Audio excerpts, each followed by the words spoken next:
How are we today? Welcome in, everybody. How are we doing? Oh my god. Oh, I've got to make some adjustments. How's it going? Uh, welcome in, Mel's. Good to see you. How's it going? I say, it's good to be back.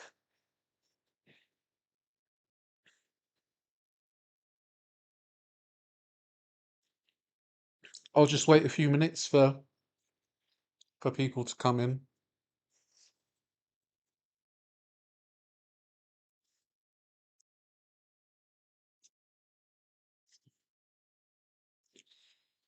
Oh, back to doing the streaming again. Fabulous, darlings.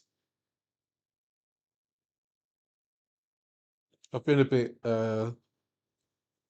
worried. What worried? I've been a bit annoyed with my loose skin lately because these jeans I've got on, they're a 38, and yeah, it kind of it's annoying to like get the loose skin tucked away. Do you know what I mean? So but once it's all in there, I can sit down fine, and I'm sat like this, so it's all right. But yeah, it can be quite annoying, but hey ho, it is what it is. So,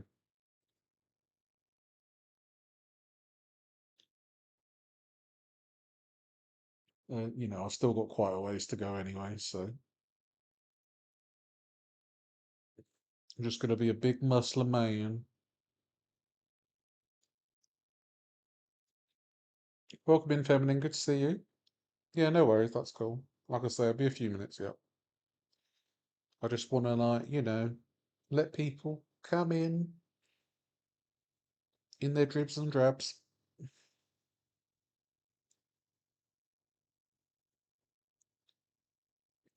Welcome in, Venus. Good to see you. How's it going? So today, we're going to be doing episode 7, 8, and 9, and they are the final three episodes of Change or Die. They're not on YouTube, so I've had to find somewhere else. Luckily, I found somewhere that puts them on without ads, so I'm quite happy with that. Welcome in, Trinka. Good to see you. Yeah, it's a bit grey here. Um, when I woke up this morning, I woke up about 7:30, something like that, and it was very foggy. It was very foggy.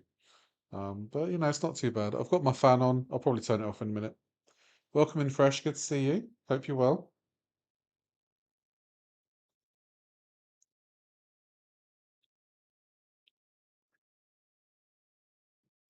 All good here in sunny Wales.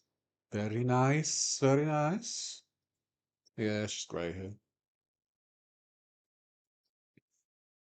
Hey ho. I I'm still kind of resting pretty much on my off days. So I'm not normally I'd go out for a walk, but I wasn't really feeling it today, so it'll be all right. Watch a bit of telly, we'll be good. So yeah, how's everybody been? I've not seen you for a while. Have I found a band already where I can sing? No, unfortunately not. No. It would be nice to, but I'm a bit, I don't know. As an individual, I'm not particularly forthcoming when it comes to like meeting people, so it'll probably be a bit difficult for me. Yeah, I've been looking forward to it as well. We're going to see the big reveal and stuff. So, um, Taylor, on TikTok, he's on a GLP-1. He's on is it tirzepatide? Welcome in, Edna. Good to see you. He's taken a GLP-1, and yeah, he seems to be losing weight. But the thing is, he looks the same as he did last year. So Oh, thank you so much, Laurie, for the gifted membership. I appreciate that. Thank you so much. Um, so yeah, I don't know. It's very odd with Taylor. We know he's a big grifty pants, so um let me see.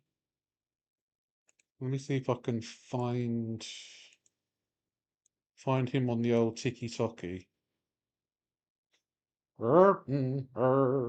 And I need all the love I can give.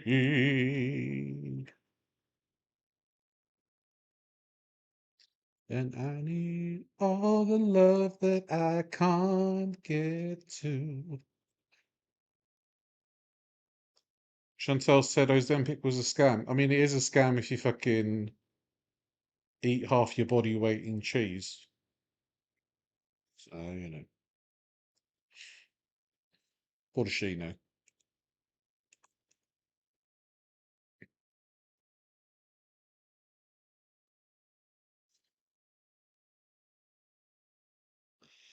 And I need all the love that I can get. Hybrid Squad. Shut up. Right. So this is his latest weigh-in video. There we go. It's time to weigh in again. I got back from my birthday vacation. It's time to lock in again. Last time I weighed That in, is I a was lot of cheese. 438.4. So let's see what I am today. Hello.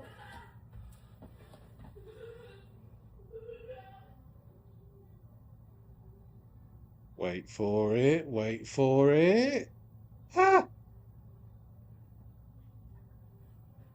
431.4 pounds. So that takes me down 7 pounds since a week and a half ago. I'll take that.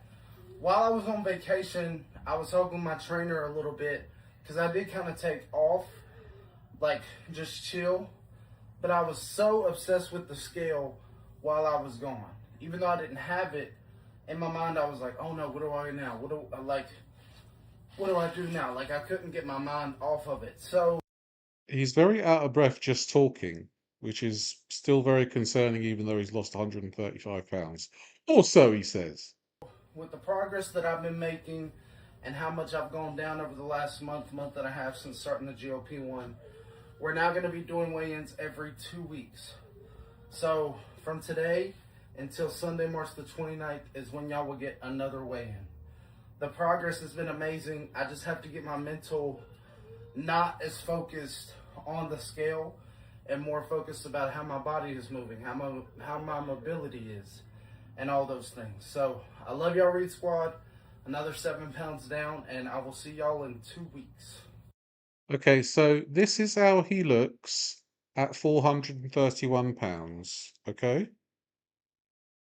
This is how he looks at 431. So we'll bear that in mind for the coming episodes that we're watching. All right, all right. You little bastard. I hope he moves enough to get his mobility back. The thing is, the more mobile he is, the more chance he has to grift. So I don't know. It's kind of a double-edged sword. He's been going on about the car crash that he had a couple of years ago. Um, and it's just a load of bullshit. He's still going on about the TV show he was supposed to be doing with Doctor Now. There was never going to be a TV show with Doctor Now. It's just no. Absolutely not. I would never do a show with Taylor Sowers. He is not on a 1,500 calorie diet for weight loss surgery. Okay? Anyway, let's watch episode 7 of Change or Die. Can't just be, I can be friggin' super positive here and then just shit on people over here. With Mildred, she's a little bit rough. You got 267 hanging off of your rear. I thought we had a good communication. communication, a good understanding in this house. You apologizing. But when you doesn't apologize, mean anything. when you apologized 4 You weeks don't- ago, it mattered. Why does mine not? You need real help. My mindset has changed. I'm not scared anymore. For new opportunities, Your strength is tremendously different. I look forward to them, but that is what this is about. This is a blessing. I know, but why go on there and say something different? Why can't I? Yeah, yeah, Buff. Why be a liar? As Taylor says, why are you lying, Buff? Taylor would never lie about something as bad as, like, not consuming DoorDash and hiding it in a bin bag in his room. You're fucking throwing a nuclear bomb into this fucking house. He wanted to stay at the end. It's like, how can I do that? How can I disrespect everybody in the house? I mean, oh boy, I would be fucked up. We thought it'd be a good time to enter challenge 2, the story you tell yourself. Sometimes when you get old and fixing your ways, you gotta come out your comfort zone. What are you supposed to do? The evolution of being. I'm my family's generational I like curse breaker. these photo shoots, especially Mildred's Kim Kardashian recreation. That was very cool. Thing that I've become, regardless of what was the pose to hold me back. I said I felt like $1 million. I felt like $1 million. Like, I feel unstoppable. I'm here to ask for forgiveness. He looks a bit. I said I felt like $1 million. I felt. He looks a bit like. He does have a bit of the old what's the name? Fat Joe. What's love got to do? Got to do with it, man. What's love? You know that one. I felt like $1 million. Like, I feel unstoppable. I'm here to ask for forgiveness. I don't mean no disrespect, but I don't want you back. You're genuine, but it's two people in you. I just didn't want to get back out there again that I had relapsed. Yeah, mafia boss. Yeah. Taylor, what are we about to do? We are Al Calzone. about to see how long it takes me to do one full lap around the track. Okay. I don't think it's a race. I think it's just. No, it's not a Let's race. just do it. Nice, comfortable pace. We're just gonna go for a walk. Steve decided to find a track so we could conquer Taylor's fear of walking around the track. I had that goal anyways. Like, my goal was gonna be walk around like a high school track. While he may have thought that he wanted to go around a track, actually getting out and doing it are 2 different things. He was really nervous. Does this bring back bad memories? Yeah. Always something I couldn't do. And I still feel like I can't do it. But you do. For him, You're doing it was now. a very negative memory. The hope was that by bringing him there, allowing him to gain confidence in his ability there, it would really, help him not only physically but mentally. Really, it was just having trouble with my legs a lot and then with my breathing, trying to keep it under control. But after a certain point, it feels like my legs don't want to move anymore. I think one of the coolest things that's happened in the house is the relationship between Taylor and Cece. Almost at a rest stop. It's one thing for me to tell Taylor to execute something. It's another thing for Dallas, obviously, to be able to get him excited about it. But Welcome it's in, a Dan. different Good to see level you. when it comes from Cece. She really has become like this cheerleader, coach, inspirational sort of like, let's do it together, keep it moving kind of thing. Literally steps away. Yeah, Cece does seem to have taken on the role of being the mother of the house. You would think it would be Mildred, but Mildred seems quite self-involved, I would say. She's always miserable. She's always miserable about something. And Cece seems to be more of the positive influence that everybody needs. Yeah, she's helped everyone through a lot, but especially Taylor. How bad do you want it? Each person who goes there supports each other. And it's also the fact that we're putting the extra work in. What was the hardest part of that, Taylor? All of it. Did you feel it? I know it seems so easy. Everybody is really hard. I'm sure It's Paolo will about be. pushing him. I'm sure Paolo will be here eventually. Don't worry. That was a cry. I'm taking it as a cry. To do things he doesn't think he can do. I can't do it. Yes, you can. Look, it's right there, buddy. Wait, hold on. 2 cries in quick succession. We're making up for the episodes where he's not been crying. But when we prove to him he can, that's something he can use to build on other things in his life. You smell that? That's the smell of victory. Yeah. That first time, No, I Edna. was 17, 30. Good job. Takes a village. It does. How do you feel? I feel good that I did a lap. I did 0.25 miles officially. And you're not dead. I'm not dead. I did not die in the sequence yet. And Yeah? Are you planning on it? well, I still know it's like a trip to the car. The track is just another point of me getting better. I used to look at walking around the house like I did the track now, or going up the stairs like I did the track now, but I'm not scared of those things anymore. So I know one day I won't be scared of the track. We have an And he won't be scared of the grift either, you bastard. idea for a challenge, but we're not sure how well it'll go over, and we first wanted to see if Dallas could do it. Oh, Hey, unicycles.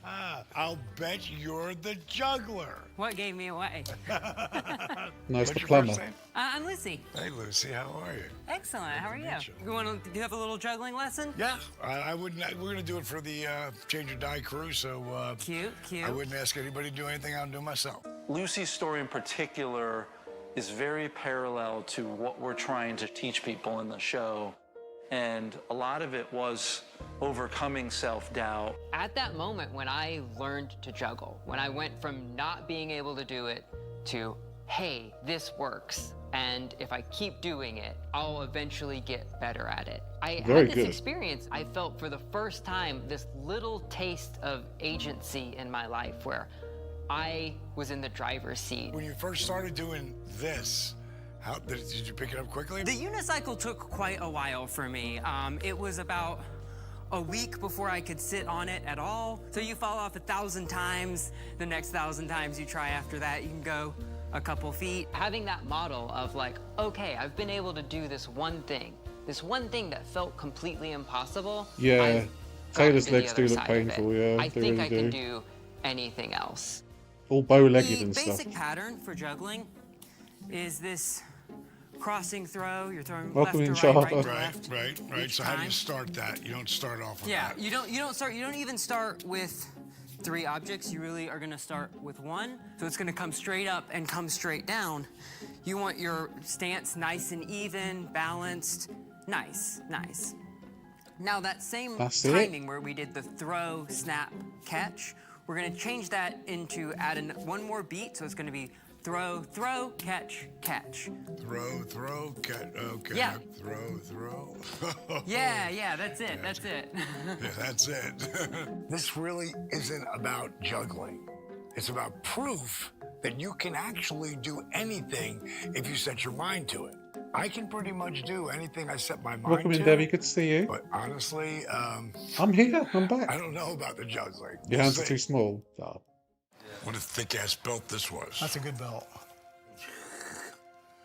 This is where I was about a year and a half ago. Let's go, Bean. Yeah. That's where it was. And you're ending. Welcome in, Ray Ray. Good And to I see was you. calling him, the guy that made this, like, I'm gonna need a bigger belt. And that's when I said, fuck it, I don't need a bigger belt. Years ago, when I went to the doctors, they were all, oh, you know, that they were pushing me away from hip surgery because I was so big.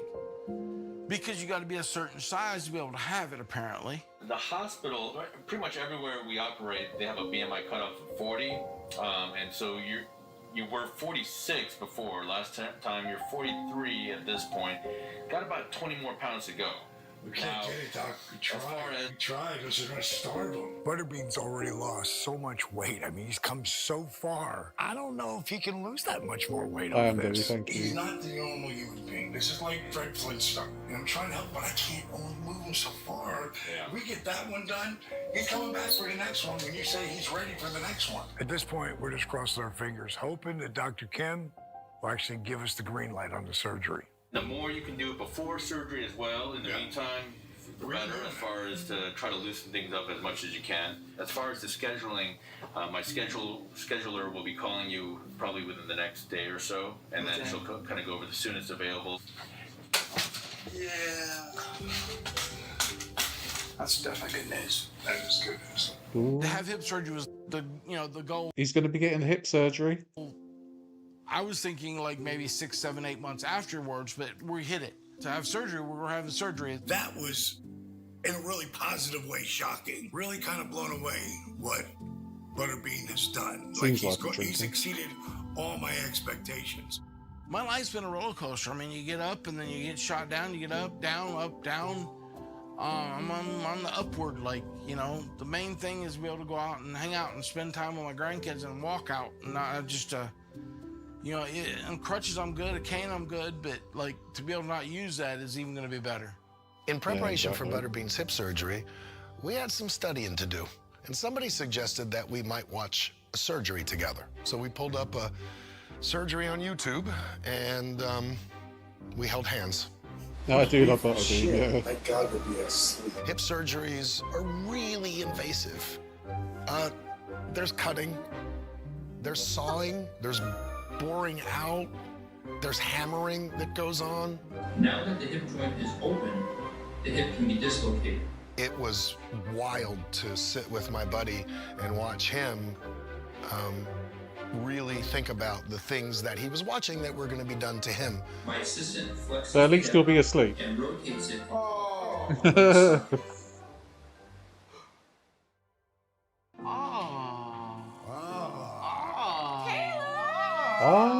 Stephanie Kelly. Hi, how are you? Oh, it's so good to meet you. I'm Stephanie Kelly, and I lost 120 pounds. what? It's like can't even go all the way. It's like a T-Rex. In 17 months. Well done, I've Kelly. heard lots Stephanie, of great sorry. things, so I'm excited Amazing. to meet you and get to know you more. Oh my gosh, I'm in shock. This house is so important to me because I watched the resurrection of Jake the Snake. I watched the magic that has happened in this house, and to be a little part of it is.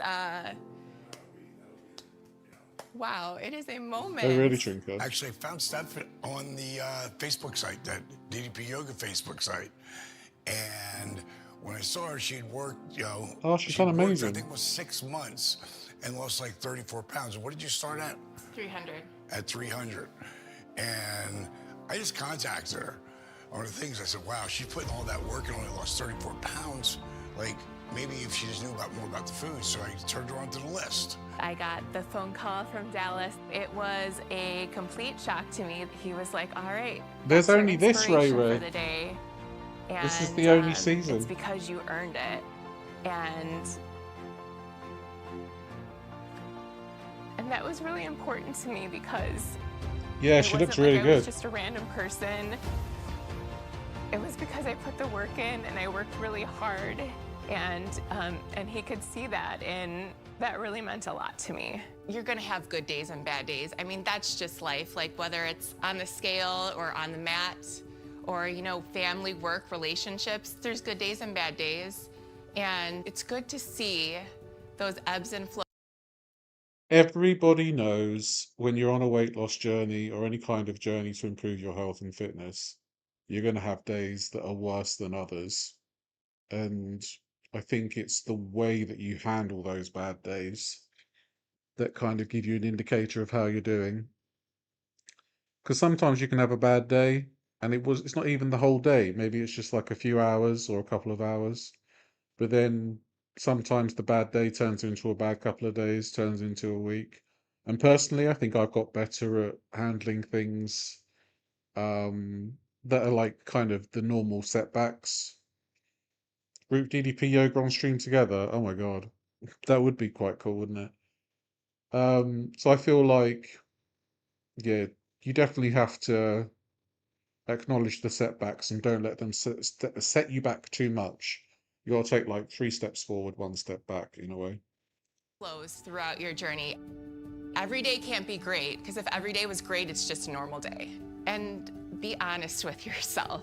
Be honest with yourself with the work that you've put in between There you go. the 2 weigh-in days, and see what is going to get you to that next level, what's going to take you to where you want to be. I appreciate my body now, where before I hated my body. I hated my body so much, but now I appreciate my body and what it can do and what it's Amazing been through. change. Amazing And change. I can now appreciate the girl that started at 300 pounds, because she's the one that had the strength to start and get me to where I am today. There you go. It was really eye-opening to be able to see she lived through the journey to make it to the other side. It's very inspirational. The people in the house are always wondering, what are we going to do next? And sometimes it's a challenge, sometimes it's just something fun. And when we brought Lucy in to do a juggling show, I don't think they realized Oh my God, it's that Lucy that's the what we juggler. would ask them to do next. I do juggle? Whoa. I really like juggling. It's kind of one of my favorite things. I've never seen juggling in person before, and it was really impressive. All of these. She lived. Oh! Oh, oh, oh, oh, Let's go. Oh, sorry. I didn't mean to point that right at you. For her biggest act, me and Cece went up on the stage to help her with her final act, to help her get on this huge unicycle that she has. All right, now we're going to turn and we're going to look at our adoring fans. Hooray! We did it. Why did we do it? I don't know. She does this knife trick on a unicycle that was fabulous, and it was crazy. You know, this is something that's taken me quite a while to work up the talent and courage and really the confidence in myself to do. Watching Lucy do her thing, and then I thought her chat with us was really great because it's the same stuff that we talk about with them. In addition to learning This is just good the stuff. physical skill of how to do these things, there's this point where you have to flip this switch in your brain, right? You have to just pretend like you're someone who can already do it. Yes. Skipping on a unicycle, I can't even skip. Just on with the skipping rope, to be quite honest with you. I don't know. I think I'm quite scared of jumping. Do you know what I mean? Because I've always been heavy. There's always been that fear of jumping for me, because ankle breaking and stuff like that. I'm trying to get a bit better at it. I think one of the things that is evident about juggling is that I don't know that there's any natural born jugglers. You have to work at this. And with that spirit in mind, I would like to present each of you with your next challenge, which will be learning to juggle. I figured out our next challenge is whoever can put on the best juggling show wins. And Yeah, Taylor figured it out all by himself. He's such a big boy. I think everybody was kind of in shock to know that we was going to be trying to juggle after we seen a juggler. You know, it was kind of like surprise, surprise, surprise. Surprise, For surprise. about 10 days, and she's right. It's, it's like you just got to accept what it's going to fall. So I just literally go here in the beginning, and then boom, boom. 1, 2, 1, 2. Nice. 1, 2, 1, 2, up. If Dallas can't learn to do it, how can we ask everyone else to do it? 1, 2, 3, 4, 5, 6, There we 7, go. 8, 9, 10, 11, 12. With the clean finish. I've been working. Learn that from you. Do it for like 5, 10 minutes, and let it go. Then come back a couple hours later, whatever, and then do another 5, 10 minutes. And I found every day I got a little better. A little better. It's like everything is like when you first started doing the workouts. It was really challenging in the beginning, and as you continue doing, things get a little easier, get a little easier. This is really great for your mental, focusing, but also for confidence, because you will get it if you put the work in. Simple as that. It is very. Oh, sorry, Mildred. I got a bad screenshot of you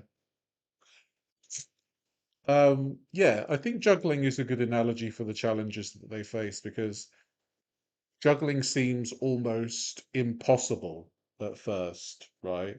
But like DDP says, if you do a few minutes a day or a few minutes twice a day, something like that, eventually it's going to become easier, even if it's like 1% easier than it was before.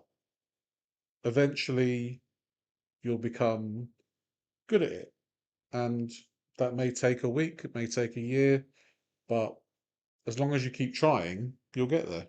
I was kind of surprised, but like I was told, it took him 10 days to get there, and it was almost like they was thinking that we was going to catch There you go. on Oh, never in mind. 10 to 15 minutes, and I got kind of frustrated with that. I thought that was part of the challenge, and the challenge was then there, but I didn't know we had 2 weeks to learn. I just found that out just now. So I'm feeling a little better about it now, because I was really like, really? You expecting us to do this? Yeah, I don't think they were going to give you 15 minutes to learn juggling. What's going on? Bright and early. Cool. Very exciting. It's Butterbean's day of surgery. Morning, Steve. Morning, guys. Up early, up with the lark. Today's a big day. Surgery day. Yay. Yay. Sleep okay or not? No, I didn't sleep good. Man. Yeah, I wonder why you didn't sleep well when a couple of days before you were watching somebody hammering on a hip bone. You know, probably not the best material to watch before hip surgery. So a doctor going, we break the hip here. Come on, mate. I get to sleep while they do it. Libby's come down to, because I'm not a very good patient, so she come down to help me. Nobody wants to deal with him when he's sick or had surgery because he is not a good patient. I know I gotta leave in a couple days, but he should be better by then. I am getting coffee so that I can accompany Eric to get a new hip. Everybody's for his going. right hip. And that was a goal of ours almost 4 months ago. And now we are on the morning of the 23rd taking Bean to go get this hip done. I think he's a little nervous. Me, not so much. I'll be glad when it's done, so he quits worrying about it. Yeah, that's How you good. feel, Bean? I feel awesome. Here we go. Yeah, you I'm look tired, awesome. but I'm ready to get this done. The old one out and the new one in. Yeah, I'm excited too. It's just human instinct to be nervous when you're knocked out cold and somebody's chopping on you and cutting bones off and True. things like that. None of us knew what type of possibilities were going to open for Bean once he got that fixed. But for us, just as a team, we just kind of couldn't stop thinking about what was possible after that. Yeah, definitely true. top of your head? We're gonna get a calculator out, huh? You guys will never guess what his weight was. What? Let me make sure I got it right. This is in kilograms. Okay, how much is Times 2.2. Are you serious? Under 300. Bean, Nice. what was your start weight? 370? Holy cow, It man. was 397 2 months before I got here. Yeah. Hey guys, Butterbean here. Surgery day. I'm having my hip done. So he's lost over 100 pounds in 2 months. Is that right? 2 months before surgery, he was 397, and now he's 296. That is incredible. So wish me the best of luck, and we'll get a new hip and we'll be good to go. We'll see you when Thank you. you get out. It's gonna be awesome. That's a blossom. I'm ready to go now. That's it. Put your cap on.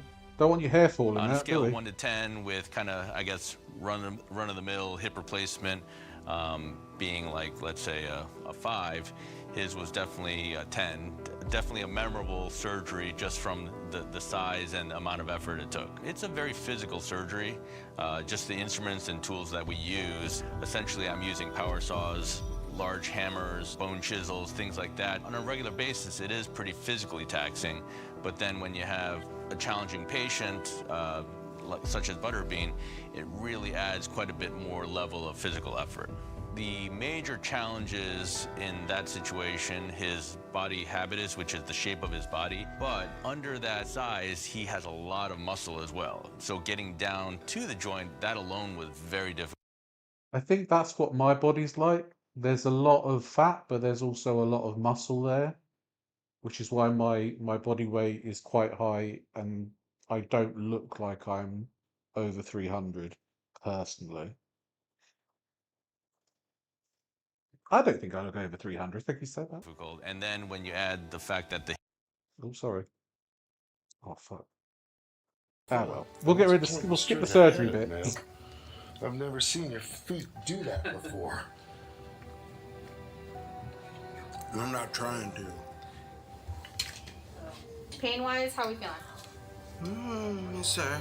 Okay. You can shift weight if you want to. Man, your leg is super straight. Yeah, your leg should be a nice straight at this point. Cool beans. All right. How are we feeling? I'm pissed. Welcome in, Elizabeth. Good to see you. He could have done left one too. Believe it or not, Butterbean was able to come home that day. Wow. He had a little bit of physical therapy with the hospital's physical therapist under our watch also, so that we could replicate the things that they want Bean to do once he got home. Immediately that day, his posture improved, and he could, for a little bit of time, stand with his shoulders right over his hips without that much pain. That's and again, amazing. His foot pointed straight at me, so what a win that was. Hey, all's looking good. I'm standing up taller. I am a good, happy man right now. Hey, keep posted for the progress. I'm gonna post as many as I can. Y'all have an awesome day. He sounds happy. Got yourselves a new leg on there, boss. Oh my God, I can't believe how you're moving. Hey, Bean.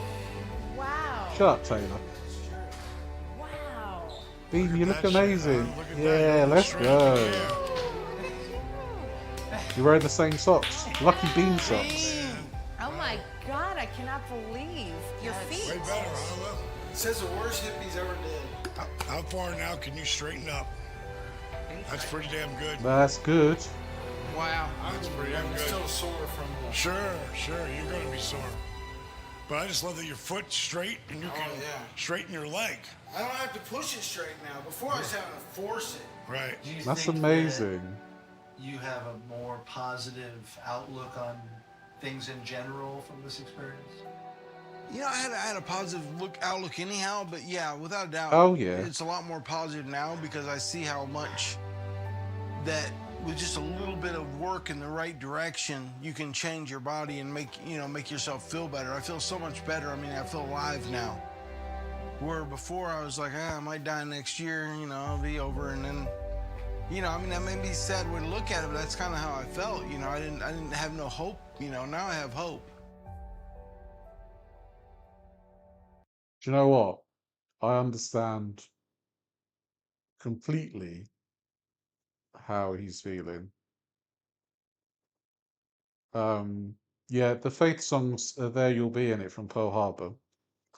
I understand completely how he feels. When I was at my heaviest, I kind of resigned myself to the fact that, not the fact, to the idea that I would just not wake up after, after a while. And it's only in the recent few years that I've come to understand that, getting healthier was obviously the best decision that I made. And yeah, it's just incredible really to think about that you can go from that kind of thinking that you just, you may end up not being here in a very quick time, to being amazing, to feeling great, like Butterbean's feeling now. It's all right, Mel's. All you got to do is just get back on it. Get back on track. That's all you need to do. This extra time in the house gives us the chance to really take it up to the next level. And Cece really embraced that. She really wanted to dial it in even more for these last few weeks that remain to get her to that next level. At the end of the day, it's my own accountability, and it's me on the scale. It's not Josh. It's not Brittany who's feeding us. It's me. I think that's the point of this. We're coming towards the end, and like, I can text you guys, of course, but I'm not gonna have you there to be like, you need to do this. Like, I need to do it on my own. With it's a whole different kettle of fish when you have to do this stuff on your own.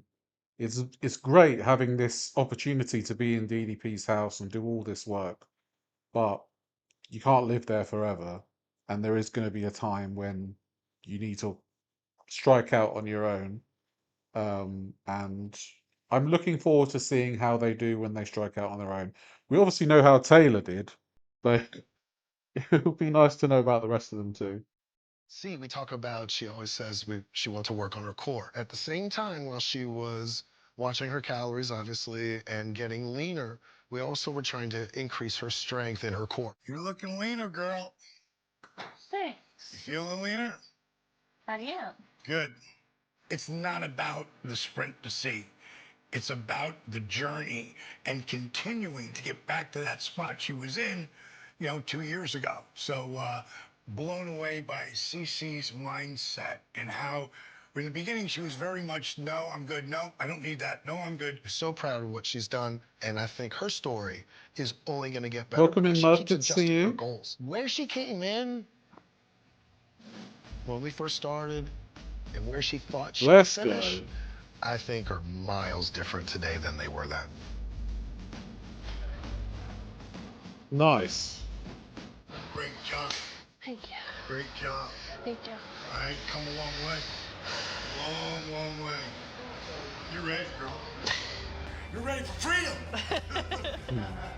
You are. So here we are after Boom. our juggling experiment, and now I've Sorry. seen both cast and crew juggling. It is true what Lucy says, that she had to put the work in to get You good missed at 2 it, cries, and I'm Mud. hopeful that these guys do as well. I went from juggling 1 ball to 2 pretty quick, and then Bet I you did. kind of got the motions down for 3. Try and do 15 minutes each day, twice a day. I'm excited to go into it and figure out how well I can get at juggling. Oh, nice. She did pretty well there. So I'll just randomly pick them up if I see them and juggle. So that was kind of cool to like pick up and actually get better at. I'm terrible at it, and I don't like juggling. I don't think it's fun, especially with the hip and everything going on right now. Have you ever tried juggling before? No, never thought about it. Mill was not as excited, I think, to juggle. You gotta have some coordination, that arm and eyes and hand coordination, and I don't know if I'm there Oh, yet. Buff. Buff got kicked out in the last episode, didn't he? So he's not. I don't think he's around until maybe the next episode. I'm not sure. Well, hey y'all, hey, how's it going? Good. Has Yeah, great. everybody flawlessly learned how to juggle I've got perfectly? really good at throwing these things like a baseball when I get pissed. Yeah. My wife is really good at fetching. There's like this half where it's like, okay, what are like the mechanics of like the best way to throw and like how to think about catching and like what's the overall pattern. So those are all sort of like the physical sides of it. And those are the things that you really just have to grind through. But the other part is like the mental part. And that's the thing Mementos. about juggling that I think is the hardest, because it's always gonna be like, here is your failure. Here is your limitation. Oh, you thought you were gonna catch that ball? You dropped it. You have all this evidence to say, I don't know how to do this. It's beyond my capacity. You have to figure out what's gonna get you past that line of thinking into this place where you are at least open to the idea that I can do this. I'm gonna try it. I'm gonna try to put in the work. Cece, how Bit many more work, are you up Mildred. to? 6. 6? How about you, Taylor? 3. 3. Mildred? 2 with 2 balls. That's okay. How about you? About the same. I get 2 balls for a long time, but So, lunch is appropriate time to talk about we're in the last 2 weeks of this tour here at the crib, and we're gonna do one last challenge. And the challenge is gonna be food, like what you've learned from food. Guys, we touched on the nutrition, the taste, super important, and also portion size and presentation. And you're gonna serve. Okay, so they've got to serve dinner to Dallas, Paige, Josh, and Brittany. and they're going to be marked on the nutrition of the meal, the portion size, all that good stuff. Okay. Taylor's like, just give me 30 minutes. Yeah, can I order 20 Wendy's nuggets, 6 square burgers, and a Diet Coke for the nutrition? Thank you so much. Bye. Me, Paige, Josh, Oh, sorry. and Brittany. So we'll see by the nutritional side what you've learned from Britt and Doretta, and that's important because it's what you do moving forward, and then how you would cook for yourself, because a lot of times you're by yourself, right? You know, so you got to take care of yourself, and so then we'll see. You know, that's our next challenge. So you Let's guys go. now have just a couple more weeks left. You guys Yes. are free. How are you feeling about that? It feels good to know I can go home and be in my own bed, my own space. But I've made some good memories here. There's been some good days and There you some go. bad days. Okay. But more That good was a than bad day. It takes a little bit of time to convince people, Mildred. especially my fellow seniors, that their way of thinking could be holding them back. So you're in the best place you could be. Hell, and I'm grateful you're here. I'm just as grateful you're here. One of the breakthroughs. Let's just put it into context. I believe that Mildred and Dallas are within the same age. I think Dallas is slightly younger. They're both in their 60s. A thing that we've had along the way is that Mildred's ability to bounce back. Oftentimes there aren't great days that are laced together, and we do have an up and a down period, but managing those down periods so that she can get back up is part of what I think is getting Mildred to the next level. 258. Okay, Mel. Hey, another pound, baby. Good job, baby. 1 pound at a time. Let's baby. go. 1 pound at a time. 20 pounds in 12 weeks? Like, I'm telling you what, you look like you've lost weight. Just the size. I mean, you might have. Just the inches. Because I feel real small from here on. But when I get here, it's like, That's what I told you yesterday. You're getting smaller and making your butt look bigger. Hey, Butterbean, look respectfully at Mildred's ass, all right? Let's not be. You got a wife, you know. It's because you've got smaller. I've lost a few pounds. Makes so you want to I'm do a lighter. yoga. Does look good. I've learned how to eat and how to exercise. I think for Millie, we had to prove to her that not only could she lose weight at her age, but she could feel much younger by becoming more mobile. Everything we do in this house applies to all of us. Once you get to a certain age, it's not like it doesn't apply. We have to keep believing in what's possible. But I think I can maintain. I've changed a lot of my habits. So now we're just going to be True, healthier Ray, and true. try to put a workout in every day. You ready, Bill? I'm ready. Let's do it, baby. How you want me? I want you up, girl. Get up.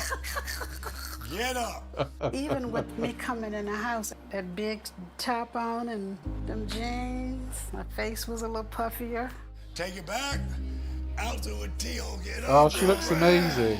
I mean, 20 pounds make a big difference.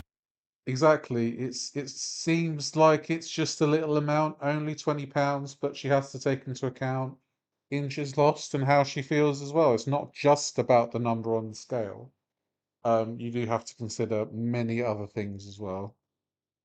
Great job. You're looking good, baby. You're looking good. Bring those feet together. Grip the toes. I see that consistency works. You just keep it going. You're going to be fine. You'll get to where you want to get to, you know, but you got to keep consistency. That's the whole thing. I'll take whatever it is if I'm losing and getting stronger, because I feel as though I'm getting stronger. It's all these little things that I'm seeing the change in that kind of make me want to keep on pushing. You know, keep on going, old girl. I was bummed that There you Millie go. got COVID going into her last week. No. Because we didn't get to celebrate with her all of her success. Oh. At least I know if she continues, so much of what we did here will have made a difference. And I believe she'll surprise herself on what she's actually capable of rolling into her 70s. I think you did say that out loud, Fresh. Unfortunately, Mildred got COVID in the last week, so I don't think she's going to be in the show. Hopefully we'll see her in episode 9. No one ever thought that in 4 months we were gonna, go from A to Z and solve everything for everybody. But no, this is a springboard for the rest of your life, no matter how old you are. So we Look gave at everyone Bean, this challenge early almost on upright. to kind of redefine the story they tell themselves. And so today, Dallas is sitting down with everyone to see what they've come up with. This is my favorite contest because this is the one that really is change or die. It's all about the story we tell ourselves. And you putting what you felt was something that represents the way you really want to feel. Like that inner dialogue when you hit that wall. For me, being stuck in a wheelchair, I might as well have been dead. So, mate. this kind of represents my change. From here, That's so dope. I'm taller now than there. Let's go. I've already passed that shit, I'll be honest, that's gone. You up straight now. But yeah, it's like, if I didn't change, I might as well have been dead. And Let's when I go, was dude. here, I felt I only had a couple of years. Honestly did. I was looking out the window like old folks in a nursing home that wasn't gonna be here. That's powerful, bro. That's powerful. That's So amazing. this guy, right here, is now here. Yeah. Let's go, Bean. The evolution of Butterbean. I love it. I love it. When I stepped into the house, Boo! Josh recites it all the time. Some of my first words were, "Oh God, oh God, oh God." I can't do Yeah, this. yeah, true, bud. All I had Major was difference. fear in my mind. All that was in my mind was, "You've never done Yes, this. fresh. You can't do this." Until I put myself in a better environment and around people who care.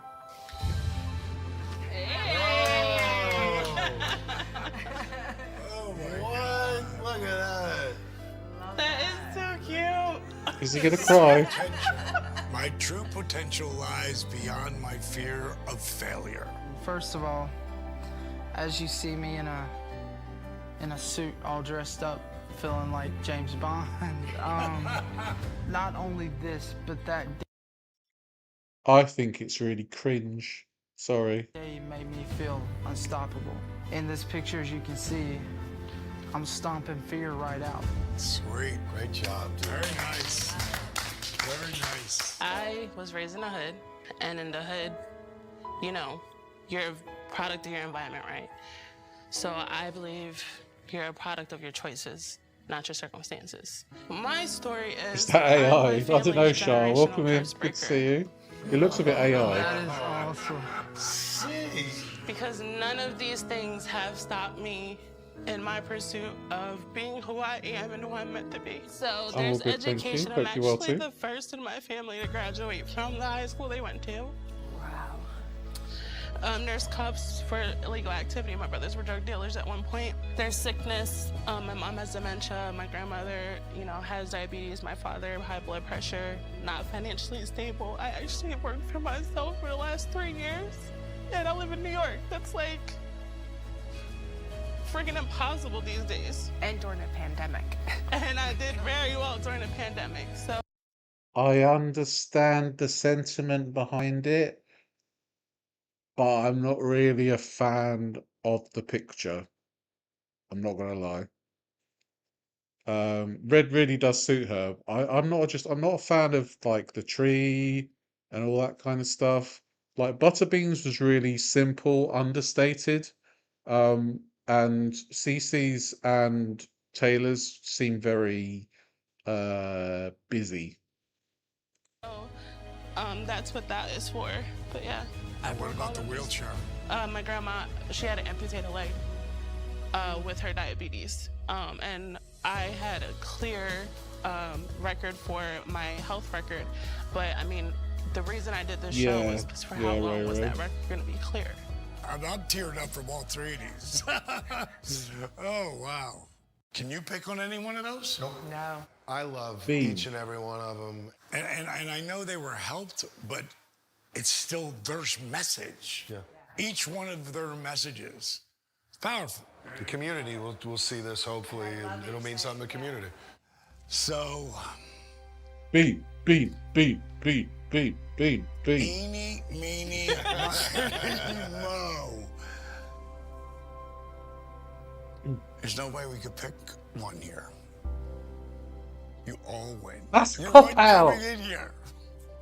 That's a cop out. You won by putting the work in. I know, Ray Ray. They had a whole professional shoot, right? And yeah, I don't know. Maybe they had to do it themselves with a little bit of help. I don't know. This is powerful. Now you made Dallas cry. So proud of you guys. But pick a There winner. was one more. And I got to show this to you. This one right here, when I first saw it, before I saw any of yours, I said, oh my God, that would have won. But no, it would have tied with the rest of you. And unfortunately, Mill didn't make it to the end. But bottom line is, I love her message. Okay. No, I like that. I like that. That's nice. Came out good, right? Very good. Very good. She does not look 67. I surely don't. Ain't too old for nothing. Let's go, Millie. I like that. I think, yeah, I definitely think that Cece's and Taylor's pictures, they were just too busy. There was too much. Why did Taylor need an apocalyptic background to him stomping out fear? I don't understand. A tree for Cece. I'm not too sure about that. I thought it was just going to be Cece with the shackles breaking free. But it turned out to be an entire tree with all sorts of shit going on. Bean and Mildred, they knew the assignment. They knew what they were doing. It's the Kardashian pose, yeah. I look like 57, maybe. Yeah, or And younger. look at that makeup. You really touched that up well. Ooh, look at that. I don't even see my black marks on my cheeks, on my neck. This is beautiful. Beautiful. Is it believable? Do you think people are going to believe it actually sitting there? Whether they believe it or not, we did it. I hope that she's still taking on this mindset. Proud of all you. I mean, like, right from the get-go, you know, I always say there's no winners, no losers in any of this. Just people put more work in, you know, and this work was put in. So give yourselves a hand. Now that we've seen all four of them, what do you guys think? I personally would say Butterbean's picture was the best. Yeah, it's a you know, a health make better show. Great job. When it comes to making significant change, sometimes you first have to get into shape in order to get into Yeah, shape. that's right. Taylor is a great example of that. He could hardly do anything just a few months ago. And now, well, it's time to take it up a notch. We've been taking him to the track. At first, he was very anxious, I did and that like has turned Beans, yeah. into a really cool thing. Today, we are going to try We're going. DDP is Zaddy. to do a full lap. No, go back to that sentence. We're going. We're going to do a full lap around the track without sitting. I agree, Ray Ray. I don't know how long it's gonna take. I'm really tired of letting this track be my fear. Track without sitting. I can't get over those legs, I don't know man. how long it's gonna take. I'm really I just can't get over these legs. This like honestly, this is like child abuse, having legs like this as an adult. It's terrible. Did they figure out Taylor's been cheating? They will find out eventually, Mud, yeah. really tired of letting this track be my fear. Let's go. It looks terrible, doesn't it? He's able to push himself a little bit harder, and that means his results will come even faster. Because the Almost only as way bad to as see Voodoo. real change is to get out of your comfort zone. Tell me what we're doing today, Taylor. Coming to the track, have a lot of supporters here today, and we're gonna beat my lap time. I have to attack that first corner. I can't be scared of it, because that seems to be the one that always gives me the most problems. 5, 4, Yeah. 3, 2, 1. Off your pop. Woo! And he's off to a flying start. Look at your boy. He's going so fast. You're killing it, T! I don't know, Trinker. I think it might be a bit too late. You're at 144, good pace. They'd have to do a I gotta lot of take a rest surgery. here in a second. It's okay though. Check your heart rate. 162. Heart rate 162. Oh.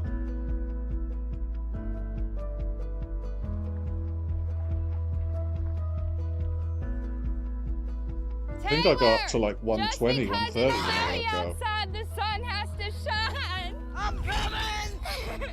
Calm down, Sailor. Look at him go. Indeed, Char. Look at him go. Right, episode 8. Just the beginnings. What was the hardest part of that? Oh, I love it. It seems so easy. It's really hard. I'll bet you were the juggler. That's another What gave cry. you away? Your next challenge, which will be learning to juggle. Have you ever tried juggling before? No, never thought about it. My scheduler will be calling you within the next day or so. To have hip surgery was a goal maybe 7-8 months afterwards, but we hit it. Man, your leg is super straight. I'm not trying to. And we're gonna do one last challenge. You guys are gonna be judged on the nutrition, taste, and portion size. She does not look 67. I surely don't. 57 maybe. I was bummed that Millie got COVID going into her last week because we didn't get to celebrate with her Yeah, all of her really, success. sounds like that would have to be the all case. win. You won coming in here. You won by putting the work in.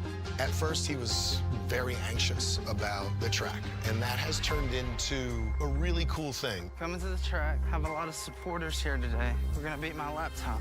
3, 2, 1. Go, It's like watching Usain Bolt. Usain Bolt. You're killing it, T! You're on a good pace. Minute 44. Awesome. Ah.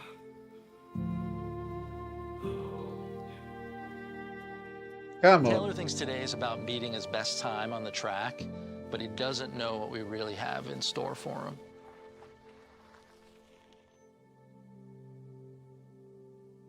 So I'm here to You say surprise Colt Boy, Taylor. He has no idea I'm coming. Where do I need to hide? Hannah's like, bitch, where's my $200 a week I've been giving you? Seeing him have a steady pace, walking a track, and not stopping every 10 seconds. When I would walk with him on the football field, I mean, we would stop probably 15, 16 different times. So it was a lot of emotions for me because I was actually happy to see him walking somewhere and being, like, getting somewhere. Do I say something that he's gonna know it's me? I think even like a, oh, that's another cry. Even like an 18-year-old Labrador would probably catch up with him, to be fair, Sean. Welcome in, Stella. Good to see you. Doesn't mean the sun will eventually come out. This is your cloudy. Taylor! Just because it's cloudy outside, the sun has to shine. What? Oh my God. Fucking way! I'm coming! He's inspired me to never quit, never stop, just be strong and keep pushing. Oh! Kill it! You better sprint to Hannah! You better sprint to That's her! it. Or fast walk. Fast walk. There you go. Are you crying? To have her there No, with me I think that's and fine. experience that meant so much to me because the last time she seen me, I could barely walk. Tom! 8:30. Yeah! The first thing he's First lap time 17:30, and now he's doing 8 minutes 30. What the fuck was he doing on the first lap? He's just, pulling his pud. said to me, No, that's his because I cousin, know Shah. he's never been proud of But himself at all. he's from So he Virginia, looked at so. me and he was like, "Can you tell I've lost weight?" Eminem, thank you so much for the 5 gifted memberships. I really appreciate that. Thank you so much. It punched me in the face because he's never been like, "Hey, does it look like I lost weight?" Like, he's never been that confident. You surround yourself with people that care about you and you believe in yourself. Like, every person here, whether you're behind a camera, whether you're not behind a camera, has given me the most love I have ever felt. Yeah, you're crying, aren't you?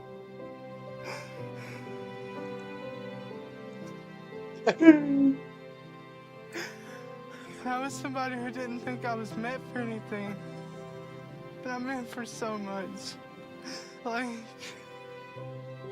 Don't worry about it, Shah, honestly. Hopefully things get better for you. for anybody here who says that I'm their inspiration, each person here inspires me so much. I see that they're away from their families so much just to I'll count this as a just to double. help people like me. And that's all I needed was somebody who cared to show me that I'm worth anything. Then why the fuck did you fuck all of it up and gain like 170 pounds after this in 1 year?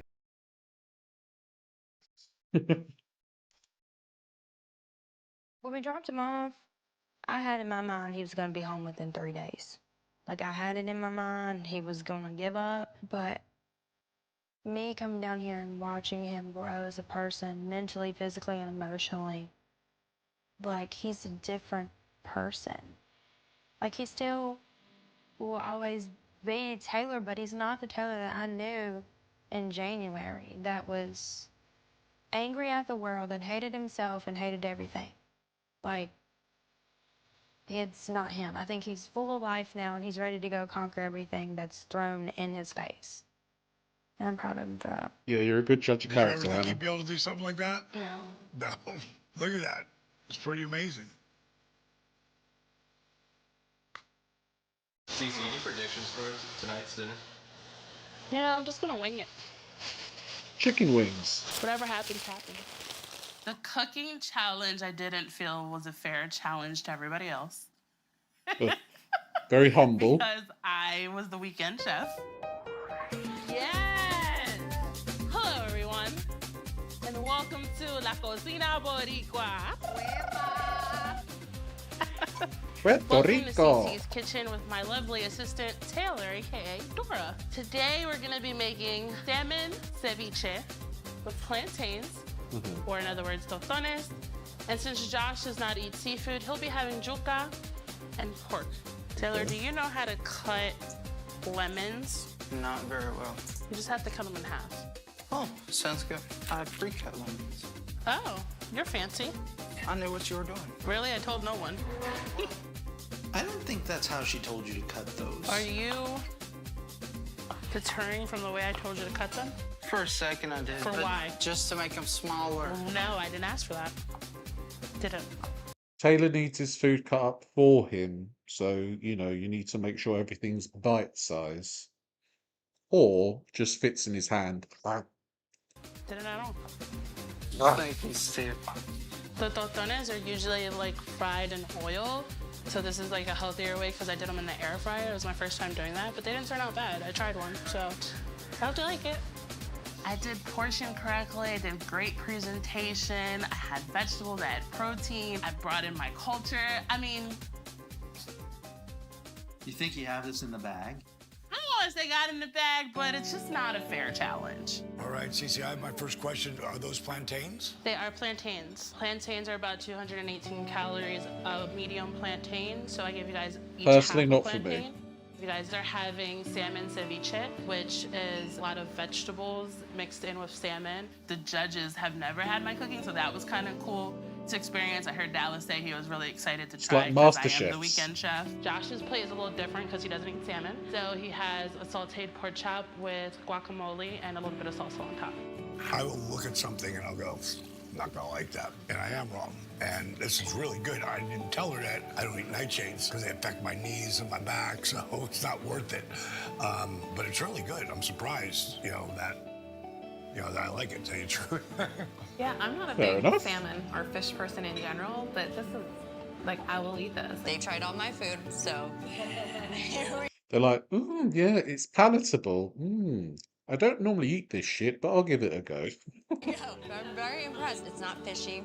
Very refreshing, especially for the summer. That's a great That's word. a great word. Refreshing. That's a great word. Yeah. Pretty good for a first shot out. And I was really glad we started with CC. Let's see how everybody else does. I got a question for you, Josh. Sure, bud. If I need help with something, could you help me with it? Mm-hmm. You would? Mm-hmm. Good. Awesome. I'll need help tomorrow. Okay, buddy. I need a sous chef. So I've never been a sous chef, but You I are would, now. I would love That's to. C was like, oh, I'm gonna win this because I cooked on the weekends every weekend. Okay. I'm writing a cookbook. Uh-oh. I mean, it's like, I think I had the little bit of upper hand on stuff, especially mingling different flavors of food together. I think my pizza's gonna. Butterbean's a little bit of a renaissance man, isn't he? Boxer, cook, comedian, all that kind of stuff. blow them away. They're also blanco. Oh, Chicken. Chicken crust. They're not gonna think this is healthy. Pizza, when you say pizza, it's not a healthy food. This is as healthy as it gets. It's gonna be almost all protein. And you're gonna get your vegetables and everything in it. It's a no-brainer. It's a thing of beauty right here. Being in the kitchen. Are you an exact pourer or are you an approximate? A little bit of this, a little bit of That's that. approximate. I'm a guesstimator kind of guy. I have a mound of manchego, my friend. If you have one base tone flavor, your mind's not stimulated with it. Eggs, Parmesan cheese, and Italian seasoning. If you add different components to make different flavors, your mind's like, this is awesome. How long does that usually take, buddy? Maybe 8 to 15 minutes. What really got me stressed out is because I was hurting so bad, and I knew I had to get it done. My hip was just, it's been less than a week now. Oh my gosh, it smells so good, Bean. I'm so excited about Chicken pizza. crust pizza's a keto There thing. is Okay. a steak pizza with white sauce. Steak then there is pizza. a honey glazed barbecue pizza on the other side. The crust is made from nothing but chicken and eggs and cheese. Get the hell out of here so I can eat.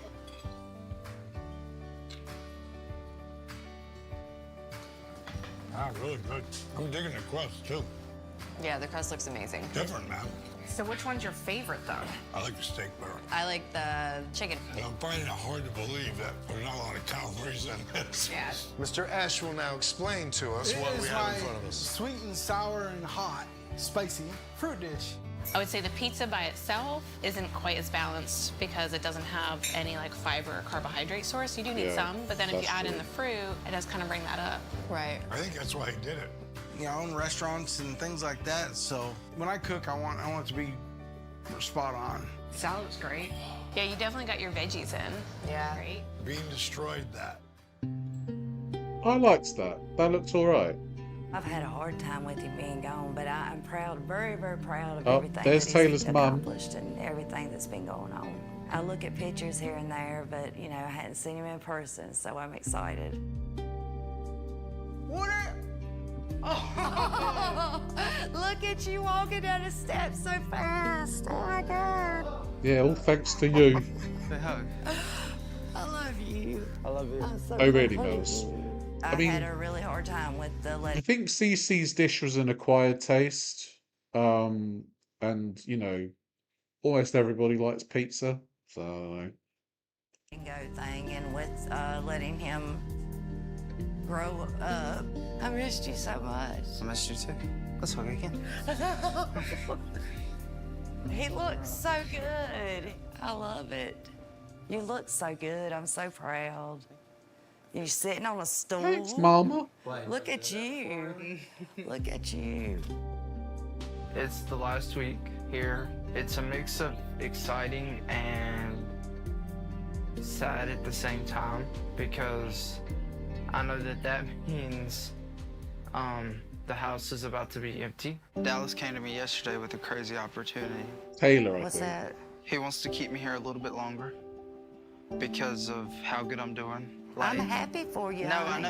I know you are. It's just crazy to me. Like, I'm still trying to wrap it up because, you know, I thought, okay, the 4 months are over. Dallas offered me an internship with the company. What? Taylor's not being selfish. Taylor's trying to better himself, you know, and in my Diamond Dallas Page offered Taylor an internship at his company, and he would be like, "Nah, I'd rather beg for money on TikTok." Fucking idiot. That's fair, Ray Ray. I'm allergic to seafood, so. my mind at first, I was like, he's just gonna leave me and forget about me, but he's doing what he needs to do for himself and his health. Yeah, he's gonna let me Kind of understand why Taylor is the size that he is with what she just said. Don't leave me, Taylor. stay here. He's gonna give me like a food stipend. I want him to come home, but on the other hand, I want him to be here or somewhere like this. I think he's the only big around one in his people family, so Ray that Ray. he can continue his journey. Whatever Taylor's journey is, not Mama's, Taylor's. I love all of y'all, and I'm excited. I want him to do that. I really want him to get to know what Taylor wants to do. I didn't even realize that he was offered an internship and and given a food stipend as well. And he pissed all that up the wall. What the fuck? See, not even a year or two away, him jogging up the road. I've actually thought about that. Yeah. You know, I mean, I could see him doing so much. And then tonight I'm cooking. What are you cooking? I can't tell you. Oh, okay. I'm gonna kill it. You gonna kill it? Stepping into T-Dog's kitchen. Well, hold on, Taylor. You can't start yet. We've got you something. No. I want him to be excited, and that's exactly what's going on, and I love it. That's so T-Dog. cute. Can I please, someone please take my picture with him real quick? We got a Polaroid. Oh. Clearly, we're not the favorite. I see that. All right. Do you feel like you're the underdog? Definitely. Definitely, because you have Cece, who called herself the weekend chef. Then you have Bean, who has his own restaurant. You have me, who came in here not knowing what a carrot was. I'm preparing for 6 people. You not know what a carrot is? Do I take that for granted? Surely you would know what a carrot is. Chef Boyard dickhead over here. 5 judges and my mother. Do you mind, getting the cucumbers and chopping them up? Not at all. How would you Short like king. them He's chopped? 5'2", little 1 small inch rounds taller and than then cut 'em in Foodie. half. In halves? Yeah. Alrighty. These are done, sir. Thank you. Not a problem. What are you gonna do with the strawberries? I don't know, Mama. You ain't tell me nothing yet. Sorry. Yeah, how about you shut up, Should man? I cut this onion, sir? Yes, you should. Okay. And, diced, very small. Please. Who's doing the work here? Cece or Taylor? Yeah, chop them up really small. Why can't you do that yourself? You fucked up Cece's stuff intentionally by cutting the cucumbers the way she didn't want them. Now you're like, yeah, chop them up really small. Piss off. Alright. He said he didn't know what a carrot was. I think it's gonna be good. I think that really anything I could do would surprise them. Good thing is the judges have literally 0 expectations. What are you gonna do with the avocados, though? See, hadn't got there yet. What? You didn't tell me to do anything with it. I said, see, I had a feeling. that's how they'll use it. But what I meant is, see, I haven't got there yet. See, you haven't got there yet. Okay. See, not see. See, you see. See. A 4th Right. cup of olive oil. We go to a 1/2 cup of our strawberry vinegar. A tablespoon of agave. For the fun part, stevia. Shake, shake, shake. Shake, shake, shake. Shake your dressing. Since the 4th of July is so close, it's gonna have strawberries, which is your red, blueberries, which is your blue, and then goat cheese, which is your white. Have some bacon bits in there with some chicken. Maybe that's why he's got bowed legs. It's like rickets and scurvy. For that good protein, and then at the end sprinkle on some crushed up pecans just for that little bit of crunch and sweetness. I love it. That is smart. It's a card they put out to show you what you're gonna be eating tonight with all the nutritional facts. The recipe cards I kind of thought of like that could be going the extra step. Steve has something to do with this. Here he is. On set. Chef of the future. Chef T-Dog. Wow. Overall, your salads are around 500 calories. For your total fats, you have 24 grams, but you have healthy fats in there, which is why I included the avocados. I'm getting a little piece of everything in there. Great dressing. He made it. Never made it again, I bet. It's like, yeah, no, it's not for me. Or you could have the salad. Hello, Wendy. Yes, I'm calling because I need more burgers from you, honey. Great dressing. Yes, he made the dressing. Chicken soup and moist. What'd you think of the salad? I love it. I love the company. I love everything. I love it. Mama loves it. Then you got to teach me how to do it. I mean, these people are like family to me now. I appreciate you guys. I do. I appreciate every one of you. I want the best for him. I want him to have better than me. I'm looking forward to seeing what the Too future healthy holds for him, yeah. Welcome, guys. And Taylor's mum, a year or two later, they had a GoFundMe for her. So she was part of the grift at some point too. I do. I think they're all grifty pants, I want the his best for family. him.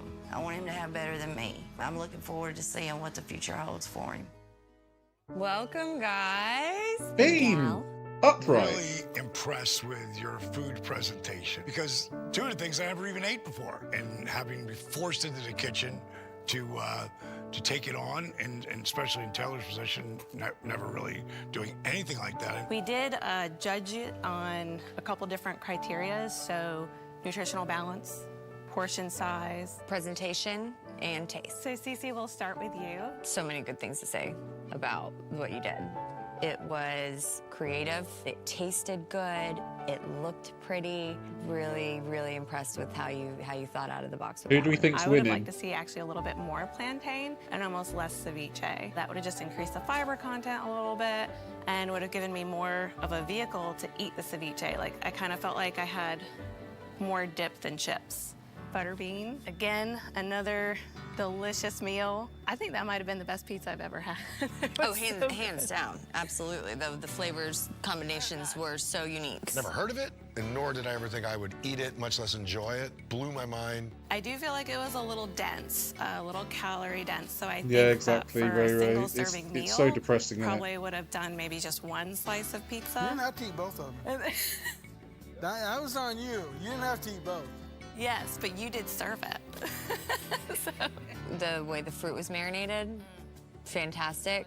And Taylor, oh gosh, that was again another delicious meal. Depends on the Personally, I calories. loved it. I loved your patriotic theme of the red, white, and blue. I loved that you incorporated, again, a variety of ingredients. You had the avocado, the strawberries, the blueberries, plus the grilled chicken, so it's a fantastic protein source. Since you were at the end, that does give you quite an advantage of seeing what other people had done. I would have liked to see a little more creativity because at the end of the day, it was just a grilled chicken salad, and I understand you made the dressing from scratch, and it was fantastic, but I would say that would be my con that I picked up. The portion size was great, especially in terms of the chicken. I would have definitely liked to see more greens, just to add a little more fill me up. I just want to say I absolutely loved for the summer. He basically made a salad. Cece and Taylor's meals were His so dodgy legs worse than refreshing. ever, yeah. I loved the Terrible. pizza. In fact, we actually replicated it like a week ago to try it, just to see it, and it was so much easier than I thought in terms of making the crust and everything.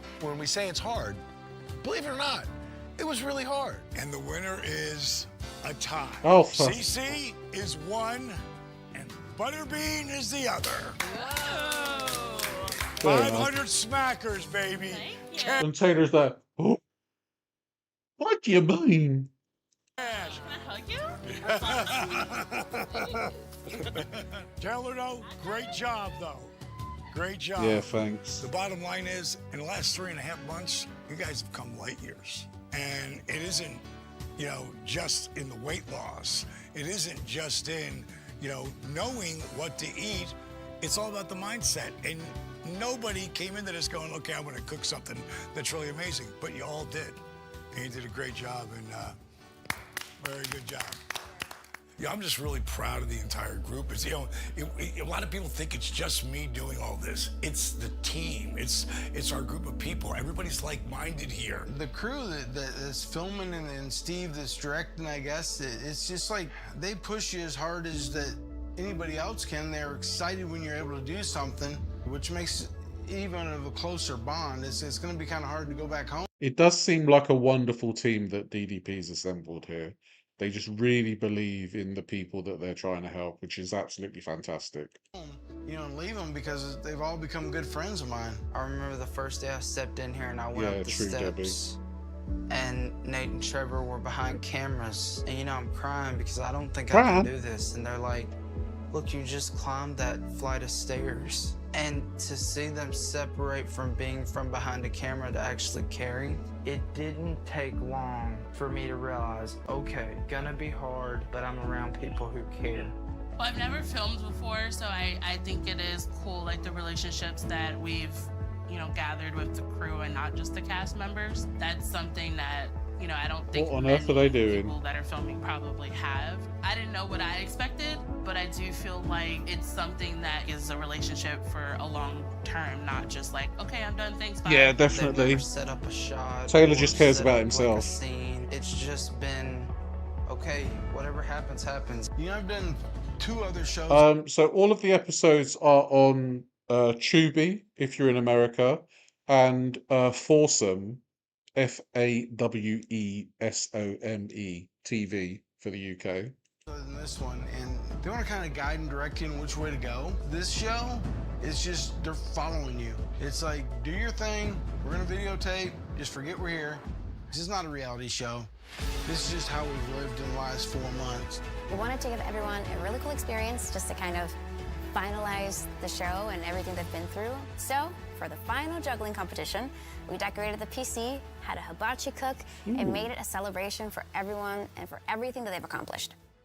Before we get into the juggling, I do have Marcus here, and he wants to talk to everyone. When he first was voted out of the house, you know, Dallas and Josh and I, we really wanted him to keep going because, you know, we wanted his story to still be a success, even if it wasn't in the house. You know, it was going okay for a while, but I think that he didn't appreciate the value of Dallas and Josh spending the time to do it. Yeah, I'd agree. Oh, you're not going to tell it to Marcus? Marcus, here's the deal. Marcus, if you're not coming right now, then lose my motherfucking number.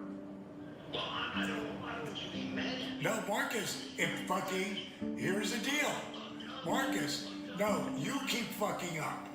You keep doing it. You're not the victim. You're doing it to yourself. So here's the deal. If you want to keep working together, then you need to get in a motherfucking Uber, not a car you're driving.